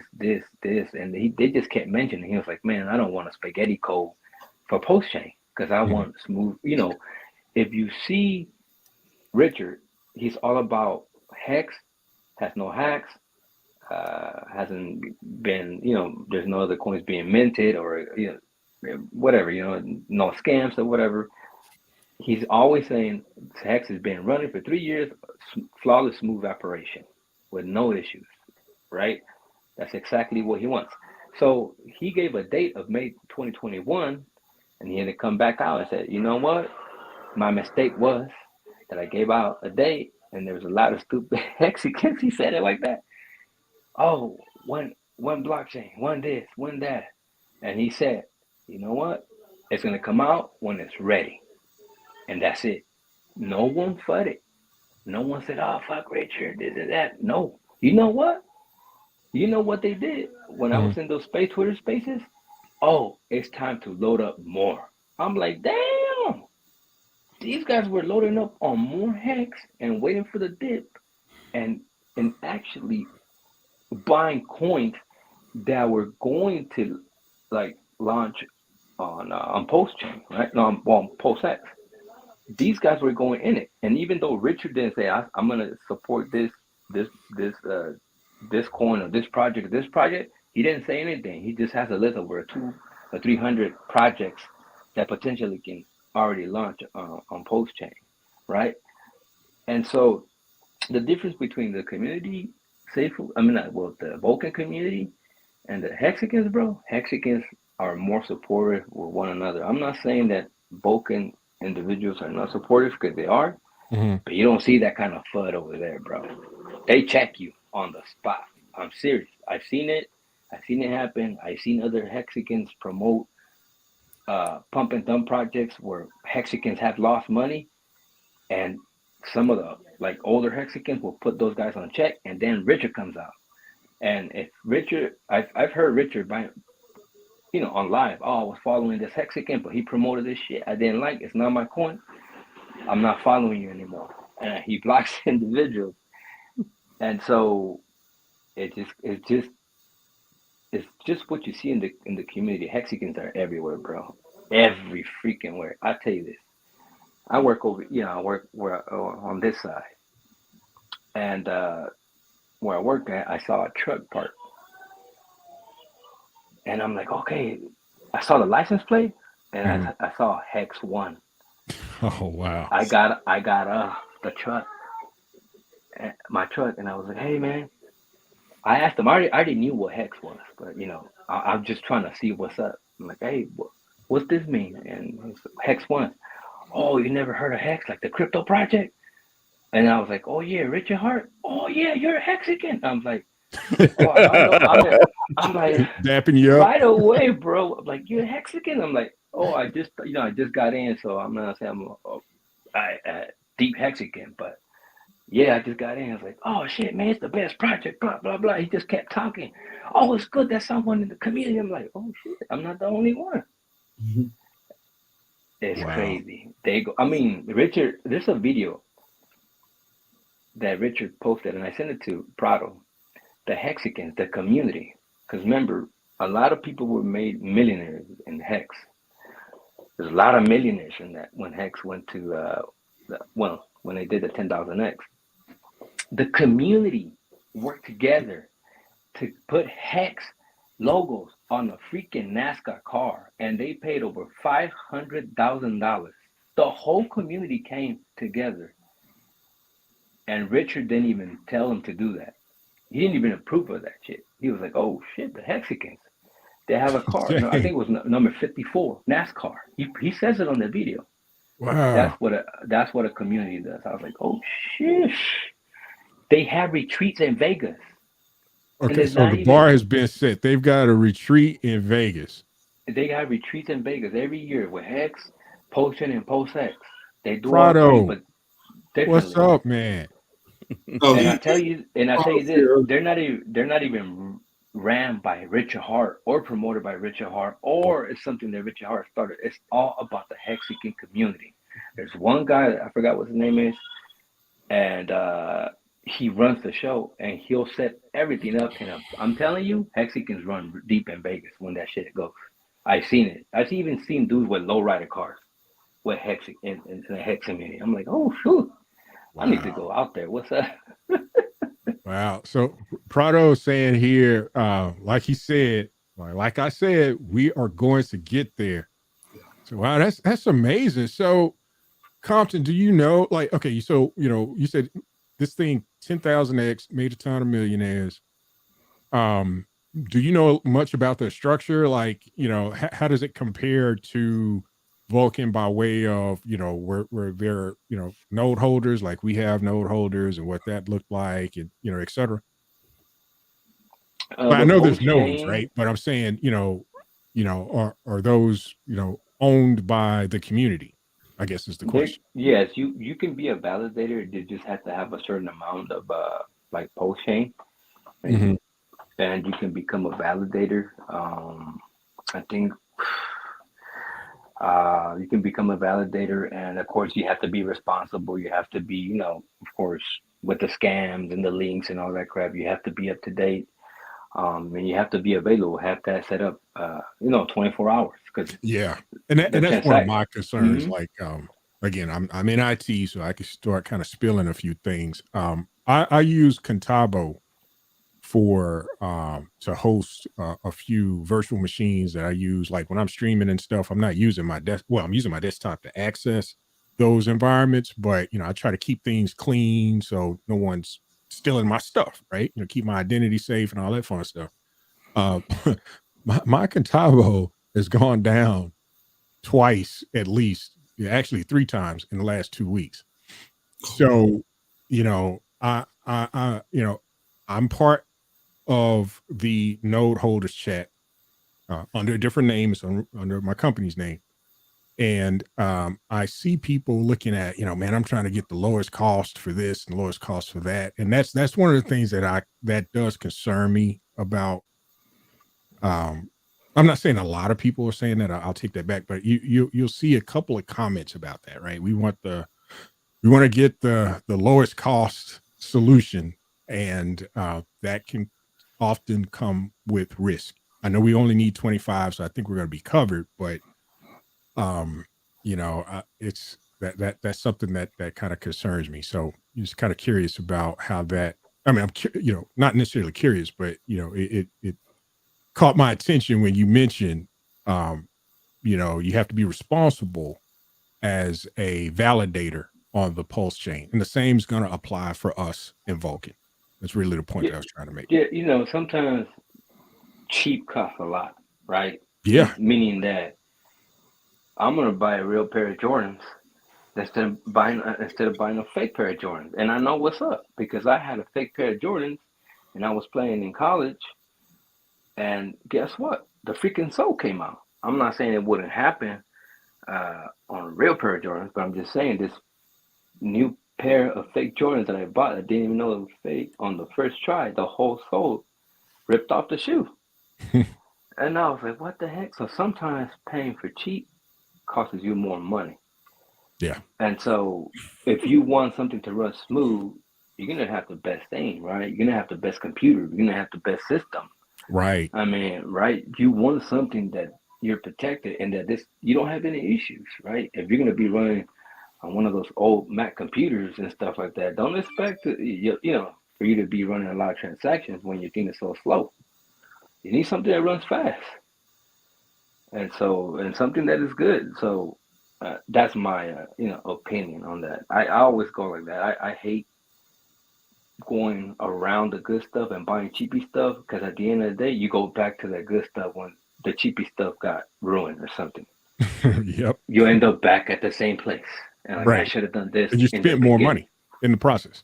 Yes, lose money, spend more money, and you waste time, because Yep. you could have been getting more money in return, and now you got to fix the computer. You got to do this. Something happened. Someone got, you never know. You got hacked or something for taking the easy route, right? And like Andrew Tate says, "Hey, I want a six-pack. I hope it was easy, but if it was easy, everyone will have a six-pack, right?"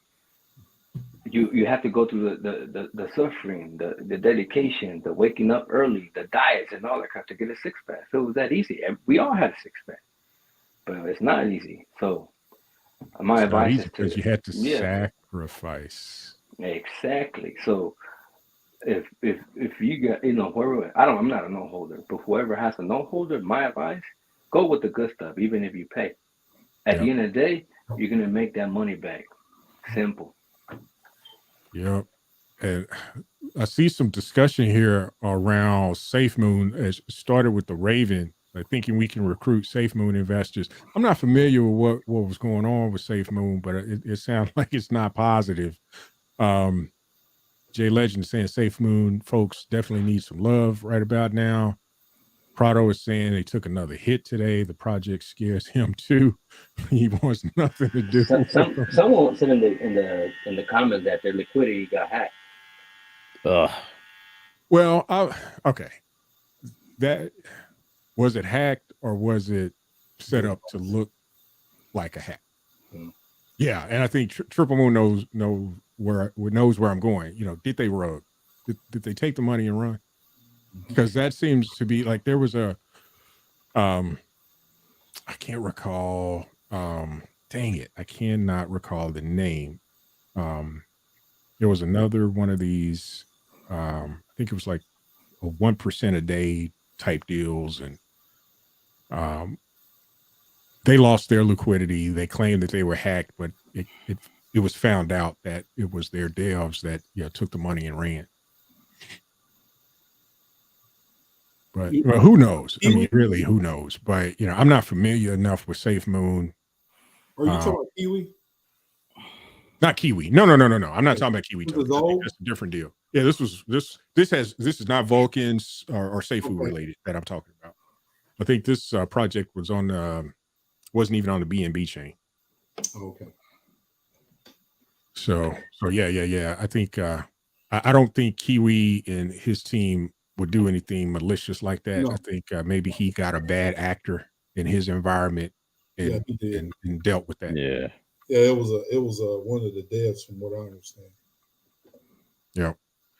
Yeah. But yeah, so yeah, I mean, I don't know. The Raven, I think I mean, that's kind of how I got involved in doing these videos. Raven was talking about can we convert or recruit some SafeMoon investors? I was in this thing called Stable Fund, and I lost some of my returns from Seifu in Stable Fund, and I started doing these videos and kind of start diverting into Vulcan to kind of show those folks in that community that, hey, I mean, there's still some good things out there in the DeFi space, and although they weren't in a situation to sacrifice because we had already gone through that process, maybe they can become part of the day one Vulcan holder community, right? So they can start on day one mainnet. So yeah, I mean, if you all know some folks that are in SafeMoon, definitely, share this knowledge. Share Prado, Crypto Pride, and Greek, Chalk Talk. Share what you know. The more the merrier. I mean, I don't see Vulcan going anywhere but up. I don't see Vulcan going anywhere but up. I agree. Crypto Price said, yeah, Hex made a lot of people money. So that's cool. I think Vulcan's going to make a lot of people money too. Us, we're going to be that. Let's see, Richard Hubman, millions of dollars got hacked from SafeMoon. And Daniel saying, yes, they got hacked and money stolen, and yes, that's how I feel. It wasn't for real. Yeah, because I mean, there's some scammy. That feels like a crypto run. There's a lot of scammy activity going on out there. Yeah, but there's somebody there. Buy the dip. Right, exactly. Playing both sides. Go ahead, Brooklyn. Go ahead, Brooklyn. Buy the dip. Yo, that's crazy. Because someone said in the comments earlier with Daniel Prado, it says April 1st, and I'm like, and the light paper, Vulcan light paper, and it's like, it doesn't say April 1st, it says Q2, that can be April, May, or June. And so we were making fun, and Prado, well, Vulcan is coming out, Vulcan. You want to sacrifice for that? Go ahead, Vulcan is coming out, the fake Vulcan, right? And they're just individuals that, man, they jump into these projects that just for a quick run, and they just end up getting just destroyed. And some projects, I'm honest, I feel like some projects cannot overcome just red candles, and whatever they try to do and promote, the project doesn't move. They're like, I feel like they're just like, man, let's just run with it, and that's it. It's DeFi. They won't be able to find us. Boom. And then disappear. And that's it. Yeah. I don't know. I've seen news articles about some heads and devs of DeFi projects, being caught, being, having charges put on them. It's happening. I don't know if it's often, but it's definitely a thing. That may be something that, I can't believe I'm about to say this, but maybe that's where CBDCs could have an impact, perhaps, some traceability there in some sort of way. But I don't know. I mean, you got bad actors out there, period. That's not going to stop. So as long as there's humans on Earth, there are going to be a portion of that community that are going to be bad actors, period. So yeah, the Raven saying that their number 2 left suspiciously 2 years ago. He stated his integrity was valuable. Since then, money in the project is curiously kept evaporating. Now this, wow, sad. So yeah, hey, the Raven, if you got connections, bring them to Vulcan. Maybe they can recoup through the Flex, Fix Flex, get them in the Oopsy. Yeah, Richard Husband saying SafeMoon is the most unorganized, unprepared, careless crypto company I've ever seen. Wow. Yeah, I heard about them, but I just never got involved. I didn't even look into it. I got to a point where I felt I was in too many projects. It was just too much to manage because I when I started in crypto, I kind of had that idea that, oh yeah, all I got to do is buy it, watch the chart, sell it at the top or near the top or where I feel comfortable the top is. And that's it. I'm not joining any Discord groups. I'm not following any Telegram groups. I don't care about an AMA. Yeah, I'll read a light paper here or there, but I'm just, going to buy and watch this chart. I was foolish. I was foolish. That was the worst thing I could have ever done. I had all these coins that I'm trying to track, and it was just ridiculous. So I kind of pared down. So yeah, SafeMoon was one of those. Like I even thought, I want to invest in Oopsy, but I'm like, oh man, that's another thing I'm gonna have to keep up with. So I'm gonna have to let something go so I can keep up with my Oopsy. Man, it's crazy. Yeah, but it's a lot out here, man. This passive income is your passive income can be a full-time job. Yeah. Mm-hmm. You want to stay on top of what's going on. Raven, you can hit them with the John Caroni. Come to Vulcan. A rising tide raises all ships. That's his favorite quote. Who is that? John Caroni from Safe Moon. Oh, so you're in Safe Moon too? Actually, I made good bank on Safe Moon when it first opened up, but I got out quick. Oh yes, you saw the signs. Before the signs, I was just in it to make a quick buck, unfortunately. Gotcha. But it's I just didn't want to wait long for the stuff that we're still waiting on the blockchain. It ain't out yet.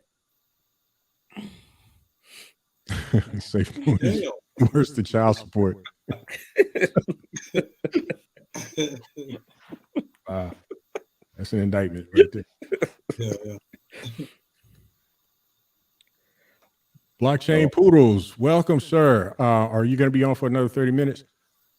I can. So I don't know about these gentlemen, but I'm on. So if you want to come through Blockchain Poodles, we'll put the link in Biz. If Biz is still around, if you could put the link in the chat. Oh, well, the link is also in the Telegram group, Blockchain Poodles. So if you want to join in, feel free. I'm assuming that's why you're asking, making that assumption. Could be wrong. Raven said he salvaged what he could. Safe Moon bought additional Seifu and hold multiple wallets. Richard Hubman said Brian was going to do a deal with Safe Moon last year. I don't remember that. But then there's too many issues with him. Oh, you know what? I do remember that now. I do remember that. I don't remember that. I remember. Okay, because I'm trying to understand. I think I understood that there was some announcement. No, there was some backlash against Brian about making announcements and having to go back on him. Right? Mm-hmm. Something was announced, and I thought it was Safe Moon, and Brian had to pull back. I could be wrong, but I remember something occurred where he made an announcement. I thought it was Safe Moon, and he had to pull back, and there was some community backlash. I don't think it was safe. I remember that, but I don't think it was Safe Moon. I'm trying to remember the name. No, it was Safe Moon. I think Safe Moon. Yeah, it was, and with Safe Moon, they were trying to. We were trying to, I think, get put on the blockchain that was supposed to be coming out, but that never came out, and they was bullshitting Brian. So Brian just said, "Fuck them." It is what it is. Okay. I've slept since then, so I forgot. I'm surprised. I'm sitting here sipping this wine. I'm surprised I remember. That says a lot. Sorry, Chad. We can off-ramp crypto to dollars now, but when CBDCs come out, I think they will block crypto to CBDC off-ramp at some time. Yeah. That's why you have Spritz. Yeah. That's why you have Spritz. So until the government tries to crack down there some sort of way. See, to be honest with you, they really don't know how to handle DeFi. You don't think so? I'm sorry? I said, you don't think so, that they know how to handle DeFi? No. DeFi, right now they're concentrating on the stable coins and obviously with this Fed now trying to usher in the CBDCs. But so I attended, what month was it? It was sometime, I believe it was summer of last year. They had a consensus 2022 that was in Austin, basically as blockchain. And they had, some government officials, there were senators and people from the House of Representatives that were there, and they were talking about this. And this actually came up, during their fireside chat or whatever you want to call it. Mm-hmm. They don't know how to deal with DeFi.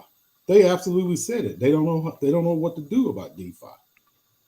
they were concentrating and they were talking about more so about stable coins, as far as, we see what has happened since then. Mind you, this is middle of last year. Now we are where we are now, right now. And, you look at what's happened with the stable, with Tether and what is going to, possibly happen to BUSD, So it's just one of those things. They don't DeFi is almost like them. And to when I say them, I'm talking about Gary Gensler and all the ones who obviously know about crypto. DeFi is like above the law to them, and they don't know. They really don't know what to do with DeFi. It confuses them. It's the wild west. It's the wild west. They don't know how to regulate it. They don't know how to regulate it. They really don't. And that's going to become a problem. And you bring up a good point. Where Spritz and other crypto debit cards will come into play, as an off ramp for us here in the U.S. So that's going to be our saving grace. And if you can deal with, say, something like Ultimo Pay, that's offshore bank account, where hey, it's offshore, and then with the whole taxes. I'm not saying, don't get me wrong, everybody out there, I'm not saying don't pay your taxes. Pay your taxes. Yep. Well, you can just pay them a little less attention, when you're dealing with offshore, right? Yeah. And of course there are tax avoidance and tax loopholes and things of that nature. You just got to be conscious of what you're doing and get someone who is educated in this when you're dealing with this stuff, right? But there are going to be, hell, we may have it ourselves, where was it changed now? Yeah, changed now. Yeah, I remember that situation. It was changed now. It wasn't Seifu move. It wasn't Seifu move. It was changed now. That was yeah. So, who knows? Vulcan may even have, an easy off ramp that will be useful for us here in the U.S. as well. I mean, because you got to understand, out of all the countries, the U.S. has the most strict rules, regulations, and laws when it comes to just currency in general. And not to mention that there's a cryptocurrency. You know what I mean? So, number one, they didn't understand it, at the beginning. And this thing had already had left out the gate before they could grab it around the neck. It was already gone. What was it, 2012, 2013, when they start messing with Coinbase, and they want, the IRS specifically, so, you got to know a little bit about history and what happened, and I see them not regulating DeFi. And this is my own opinion, not regulating DeFi until years down the road, because they don't know how to deal with it. And there's too much out here. I mean, you can't regulate everybody, and people travel.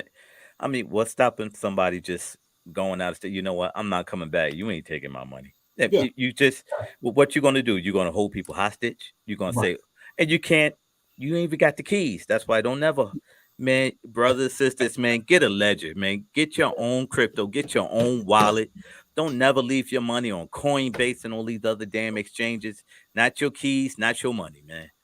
You're gonna be surprised. You can leave a certain amount on there to play with. Like I got my play money on my exchanges, exchange like KuCoin and stuff like that, where I'm playing with. That's my free money. That's like my Vegas. That's like my Vegas money. You know what I mean? Right. And it's not regulated yet either. But I mean, once they start trying to regulate it, man, and now they start talking about, well, you made this kind of money, you got to pay your taxes, and don't worry about it. We're going to take it right out of the account you got. Now that's a whole nother can of worms. Don't be touching my shit. There you go.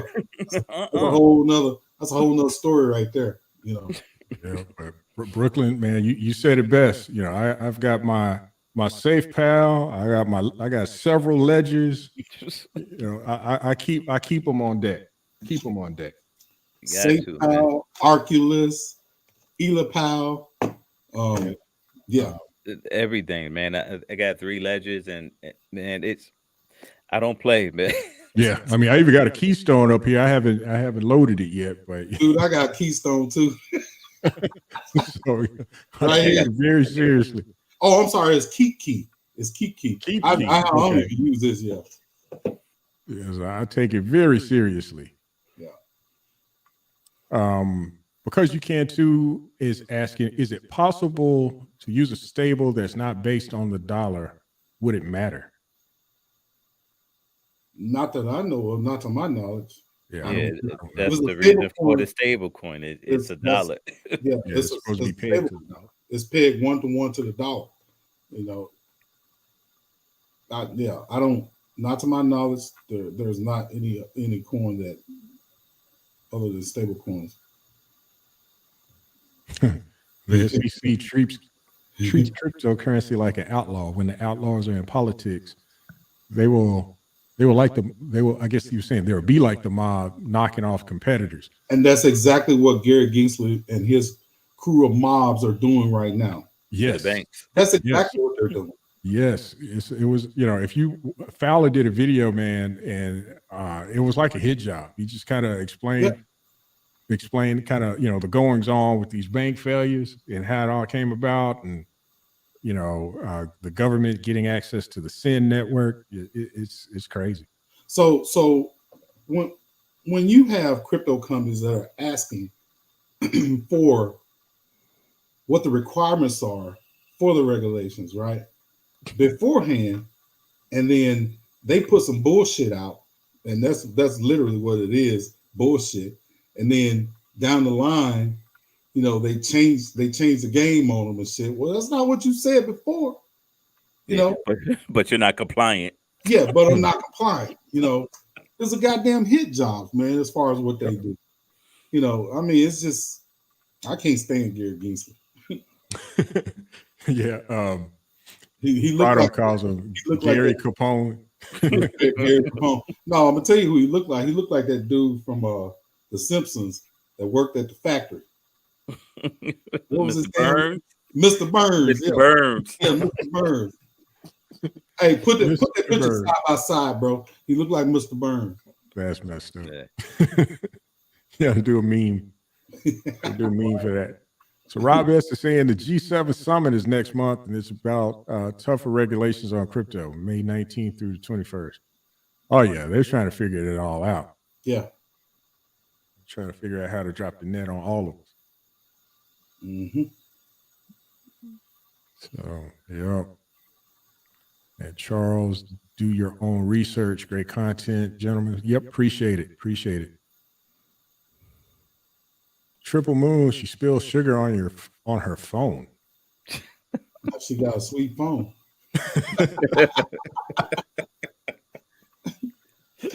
That's her boo calling. That's her boo. That's what that is. That's what that is. That's her boo calling. That's cursing. Hey, that's code. That's code language right there. Oh, see, I didn't even catch that. There you go. That's code. Where is Curtis is not there in the comments? Where Curtis at? Yeah, where is Curtis? There's a hit job on the Jersey Turnpike. Thought they got away with what we saw it off. Yeah, we did. It was in plain sight. Yeah. Biz says that Russia and Iran taking steps towards a gold stablecoin. Yeah. So you're saying a stablecoin backed by gold? Yes. Yeah. Wow. Yeah, that's been going on. That's in the news. Wow. The gold standard comes back, huh? Well, for them. Yeah.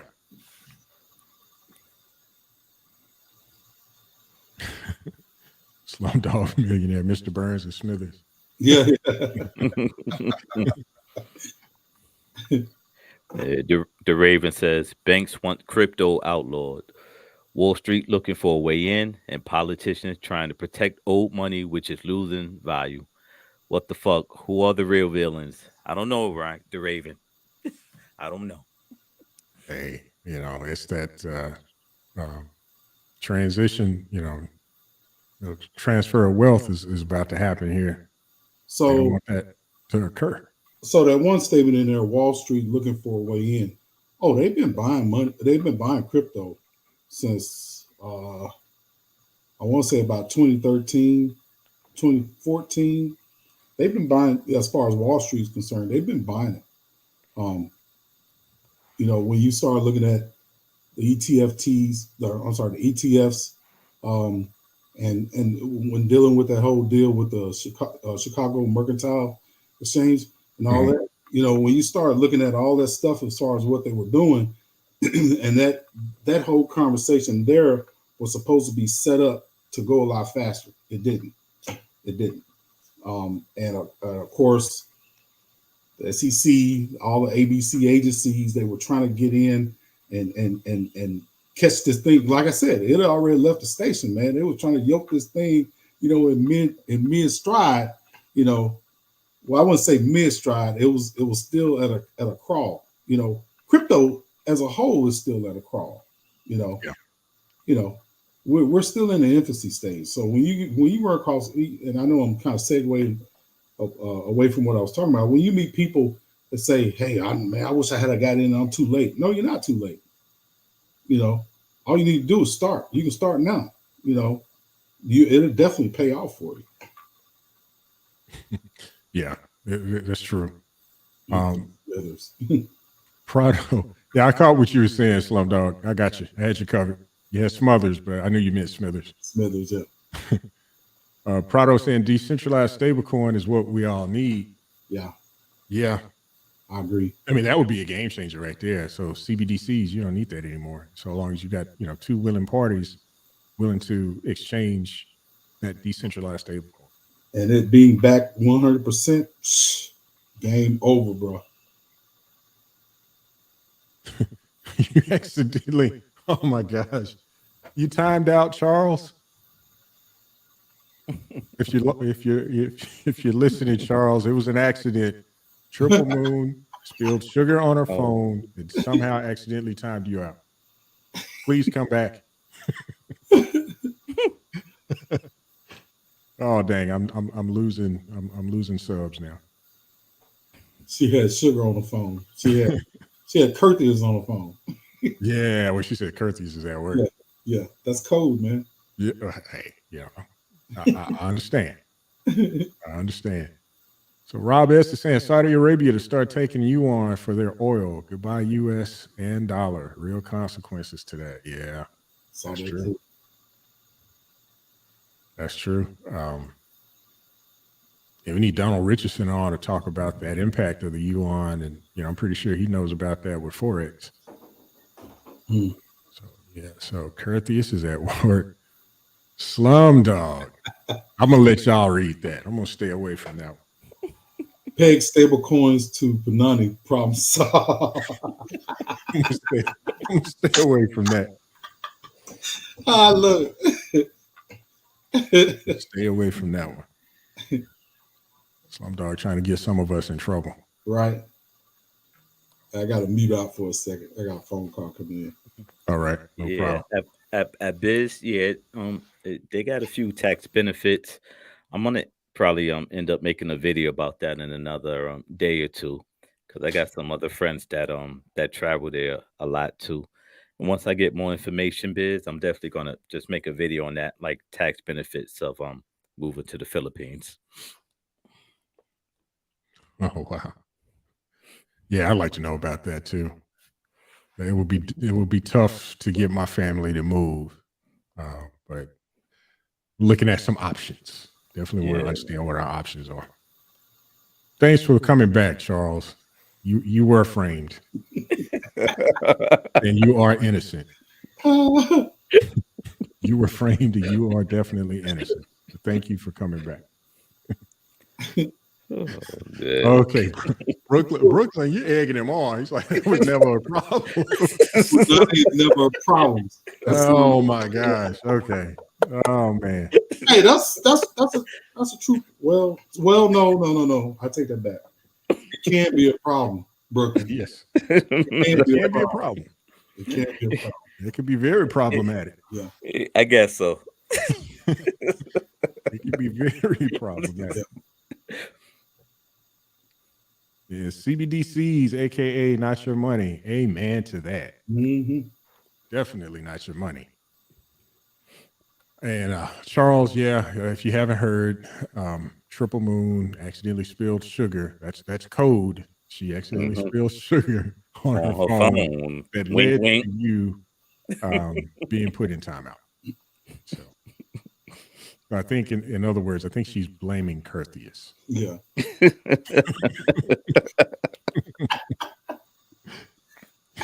Thanks, Jay Legend, for stopping by.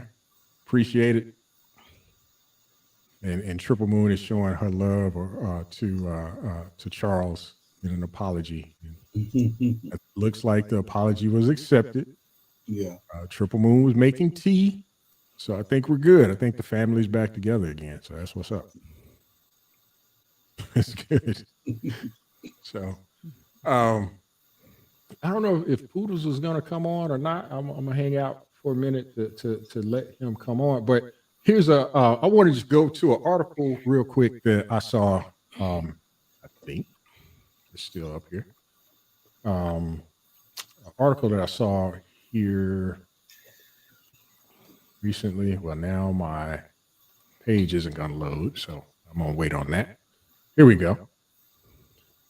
So the chief technology officer of Nvidia has some comments about cryptocurrency, and I'd like to get you gentlemen's thoughts as well as those that are in the comment section. I kind of think I already know what you think about this, but I just want you to see it for yourself. And so the chief technology officer for Nvidia, are y'all familiar with who Nvidia is and what they do? I've heard of it, but I'm not familiar with it. Yeah, they make like game cards and a lot of stuff that go inside computers. They Right. real big, real big. One of the things that they make are these GPUs, these graphics processing units, and that's how that's the driver behind, or the engine behind, a lot of the miners that are out there.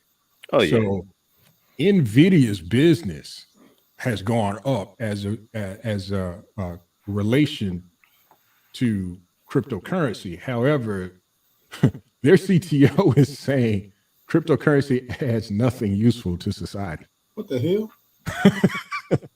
Like, I was shocked to see that. Like, how? And he's saying that, AI is the next big thing. And I do think AI has its place. I do think that, artificial intelligence, I think is going to make some waves. But I think, I think cryptocurrency and AI are going to coexist. They are. You said it perfectly right there. They're going to coexist. At least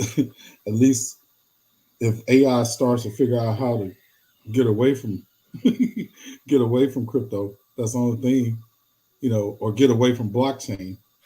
I don't know. But I think that's BS though, Mel.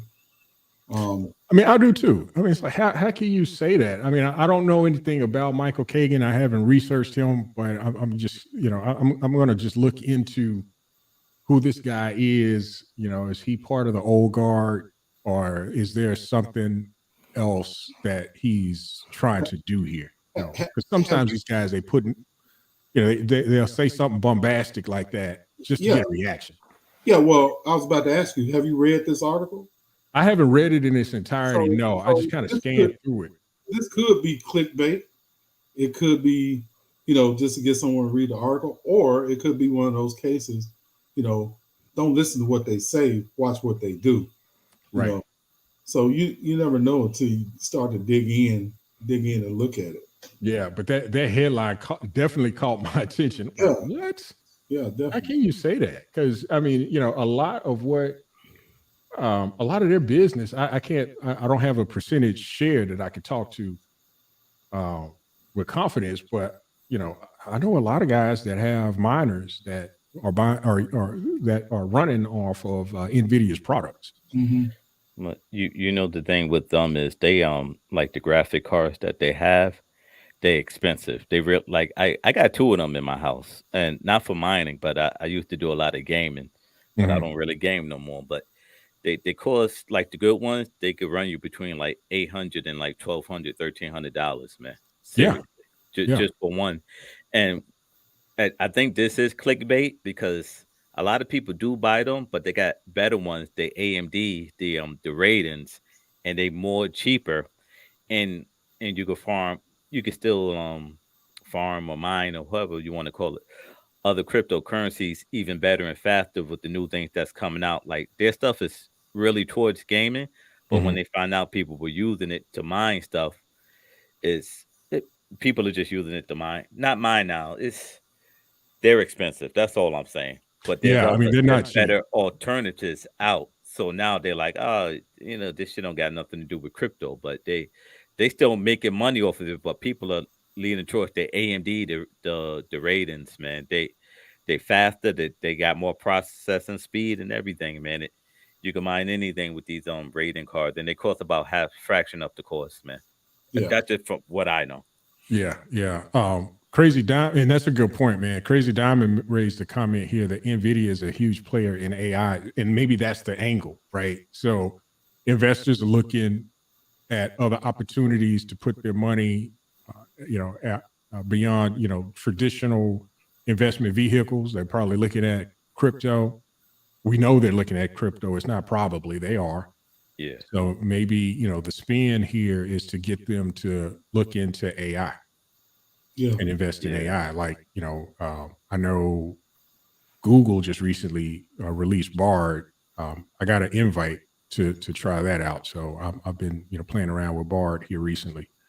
But I do agree though that there's, that's an emerging market opportunity is without a doubt, yeah. AI for sure. But I think crypto has its place. And I think they're going to coexist very, very nicely.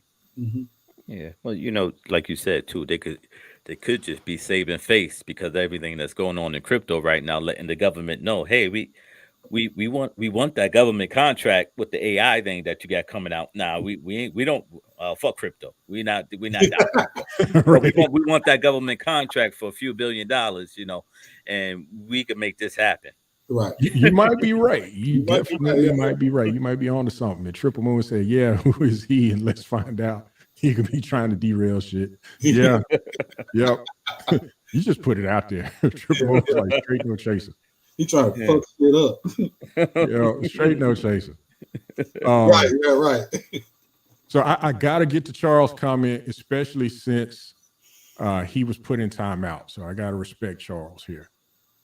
So Charles's question is, what's your read on the low max circulating supply of Oopsy? My read is that Oopsy is a phenomenal price appreciation play with a small daily vol bonus. That's my take on it also. I'm definitely getting in on Oopsy. I don't know at what point you joined, Charles, but my personal thing is I'm looking at least $1,000, maybe a little bit more. But I'm looking at least $1,000 going into Oopsy and have no plans on selling it. I'm just gonna let it rock. Yeah, the same, man. I might be putting in somewhere between maybe 5, and just got to claim it every day or do whatever they need me to do on the DApp. But I don't plan on touching it at all. I'm happy with the Vulcan, and if the Oopsy works, cool. If not, I'll still be making money. It's all good, man. Yeah, I think Oopsy's gonna work. With those with those rates, those fees, it's gonna work. It's too attractive. Yeah, it's very much so. It's gonna work. It's definitely gonna work. In comparison to the rest of the swaps, man, it's too damn attractive. What are people all about? Saving money and making money. Yep. Yeah. Shit. But I agree. I was thinking around 5K. So I don't buy crypto anymore. I earn that shit.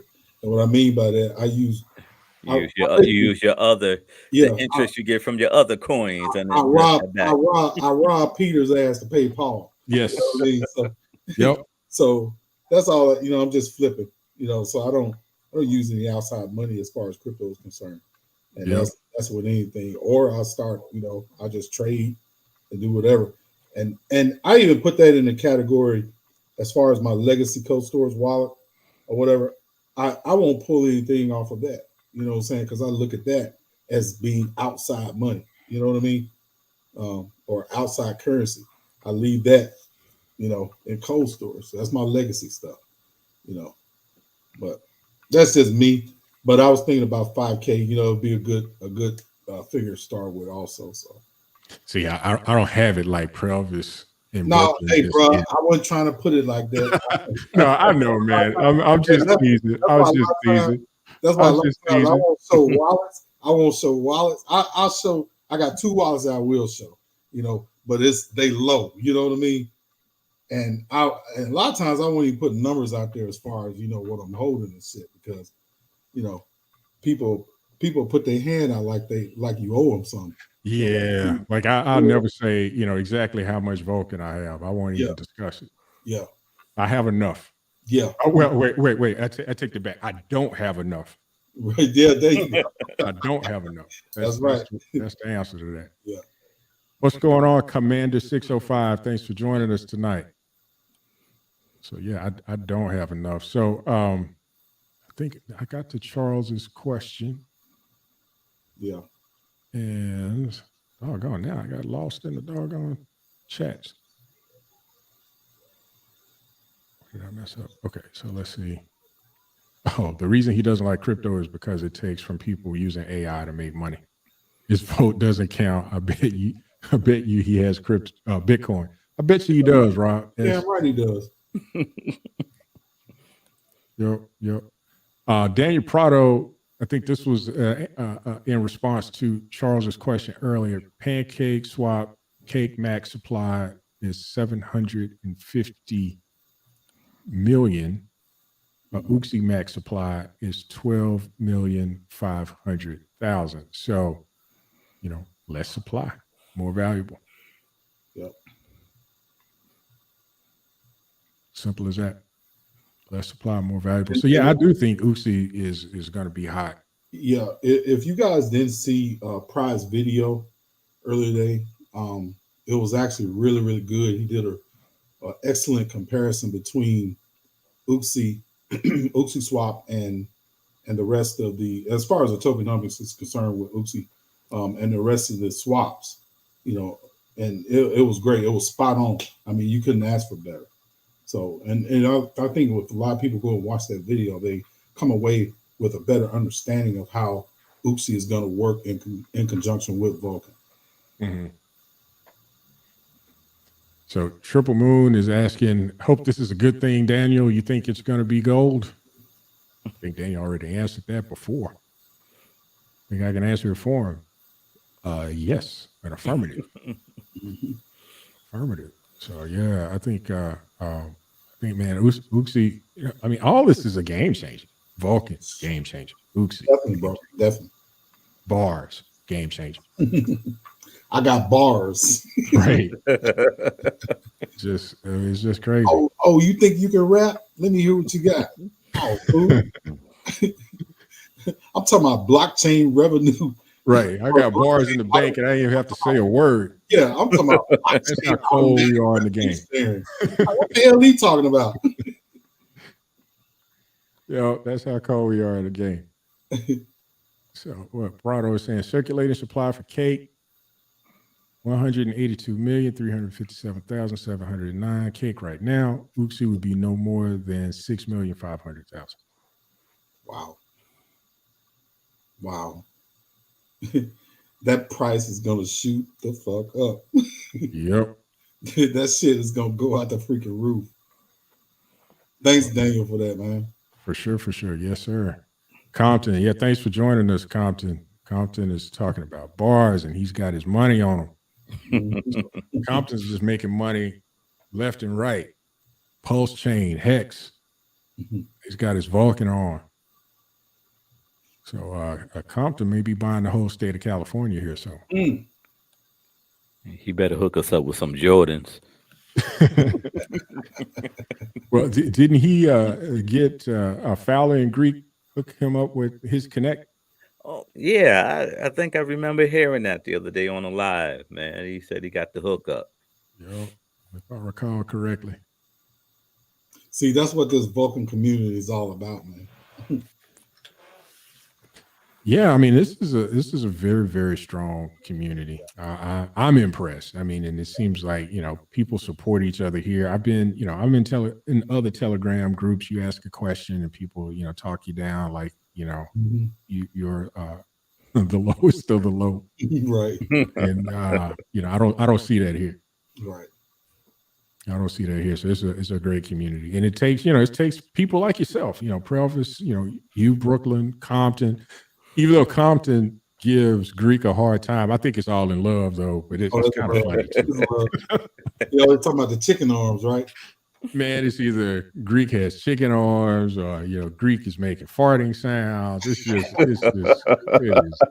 It's too much, you know. And I'm listening and watching all of this while I'm trying to work in the background, and just cracking up. Yeah, I'm just cracking up. And I could be on a conference call and people are like, why is he laughing?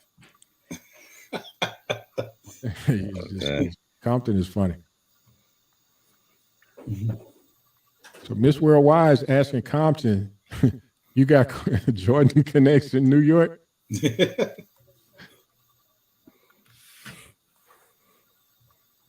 So Compton, you got a question? It's right there, right there for you to see. We're waiting on your response.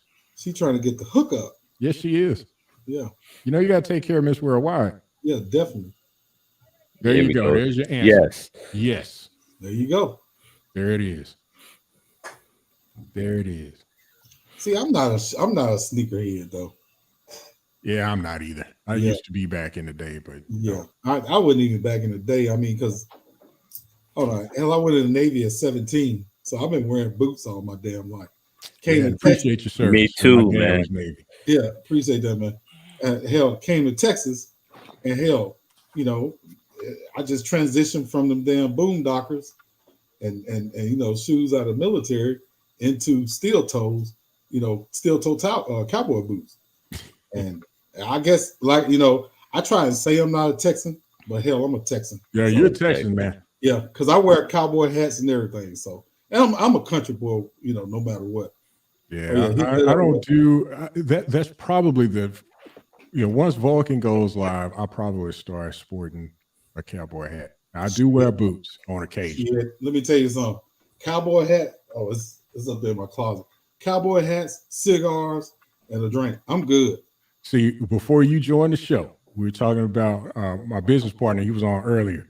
We were talking about having some cigars. So yeah, you got to we got to get together. Oh yeah, I'm a Rocky Patel fan. I love my what they call the Betty's, something Betty's. I can't even think of the name. I love my LaFleurs, you know, LFDs or whatever. Yeah, I love my cigars, man.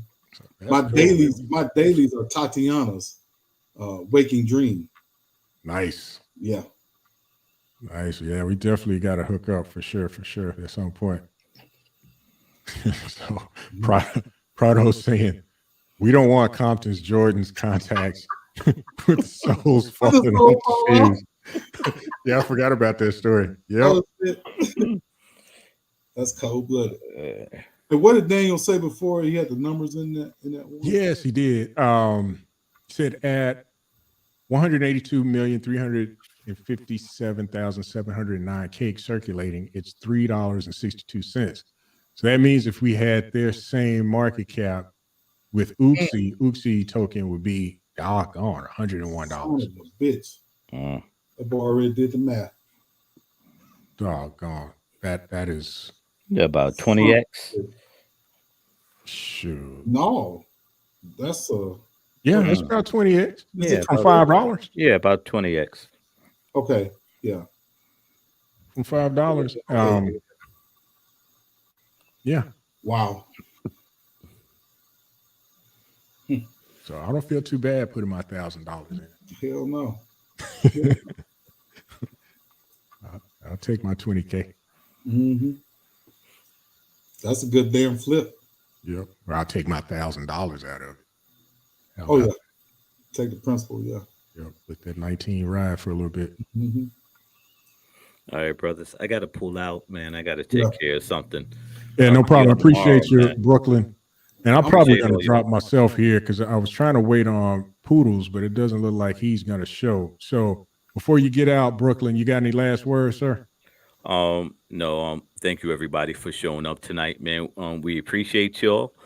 Stay positive, stay blessed, and keep your head up, man. We Vulcan's coming. Simple. Absolutely, absolutely. Appreciate you, Brooklyn. Thank you, brothers, man. I'll see you later. All right. Bro. Prelvis, you got anything tonight? Man, look, I echo what Brooklyn just said, man. Just everybody stay positive out there, community. You know, one of the things we talked about, you know, what Compton brought up was about the Hex community. Hey, look, we are building that same type of community. He said Daniel is a hater. We got that same type of community, and all we need to do is just be that army of Vulcans, of Vulcanites. I mean, that's exactly what we can be, and nothing will penetrate us. You think about who has the biggest badass military in the world? United States. We could be that in the crypto space, in the DeFi space. Mm-hmm. So like Daniel said earlier, just create this army of Vulcanites or whatever, right? And everybody just stay positive, man, and stay plugged in. It may be some days you may not want to, get involved or gain that knowledge, but every little bit helps. If you can't go in and read the Medium articles or, just read in general what's going on in crypto and how things affect crypto, how geopolitics affect crypto. If you don't know these things, then you're not going to be knowledgeable as far as what's going on within the space. And my best advice to people out there is just stay plugged in. Stay plugged in, stay involved, feed yourself, feed this up here, feed your brain that knowledge, man. It'll pay off in the long run. And that's it, bro. Man, hey, I couldn't say it any better, Prelvis. I appreciate it. You're always dropping knowledge bombs when you come on. So you always have a seat at our table. I appreciate that, man. I appreciate you inviting me on the show. So always have a seat at our table. So I appreciate everyone for joining. I'm not going to do a round out tonight, but Biz is dropping some links to the other channels. Do go and visit them if you haven't already. I'm pretty sure the majority of you are. But if you haven't subscribed to them, though, don't just go and watch them. Go and subscribe. So if you're not doing these lives or you're not doing any YouTube videos, if you're not posting on Twitter, the least you can do is like and subscribe for those that are. You don't necessarily have to subscribe to my channel. I would love it if you do. But, do go out there and support the others out there as well. Because, you're going to find something. I look at it like a church, right? You may not find your perfect church home, right? And this may not be your perfect Vulcan channel. I can appreciate that. But you've got one that's in this community. You just have to go out and seek it. So I'm going to end on this note. Appreciate you all for joining. And if you like the show, catch us next Tuesday, 8 p.m. Central, 8 p.m. Texas time, Prelvis. Yes, sir. Central, baby. Until next time, Mellow Fellow is out. Y'all have a great one. Y'all have a good one. Thanks, bro.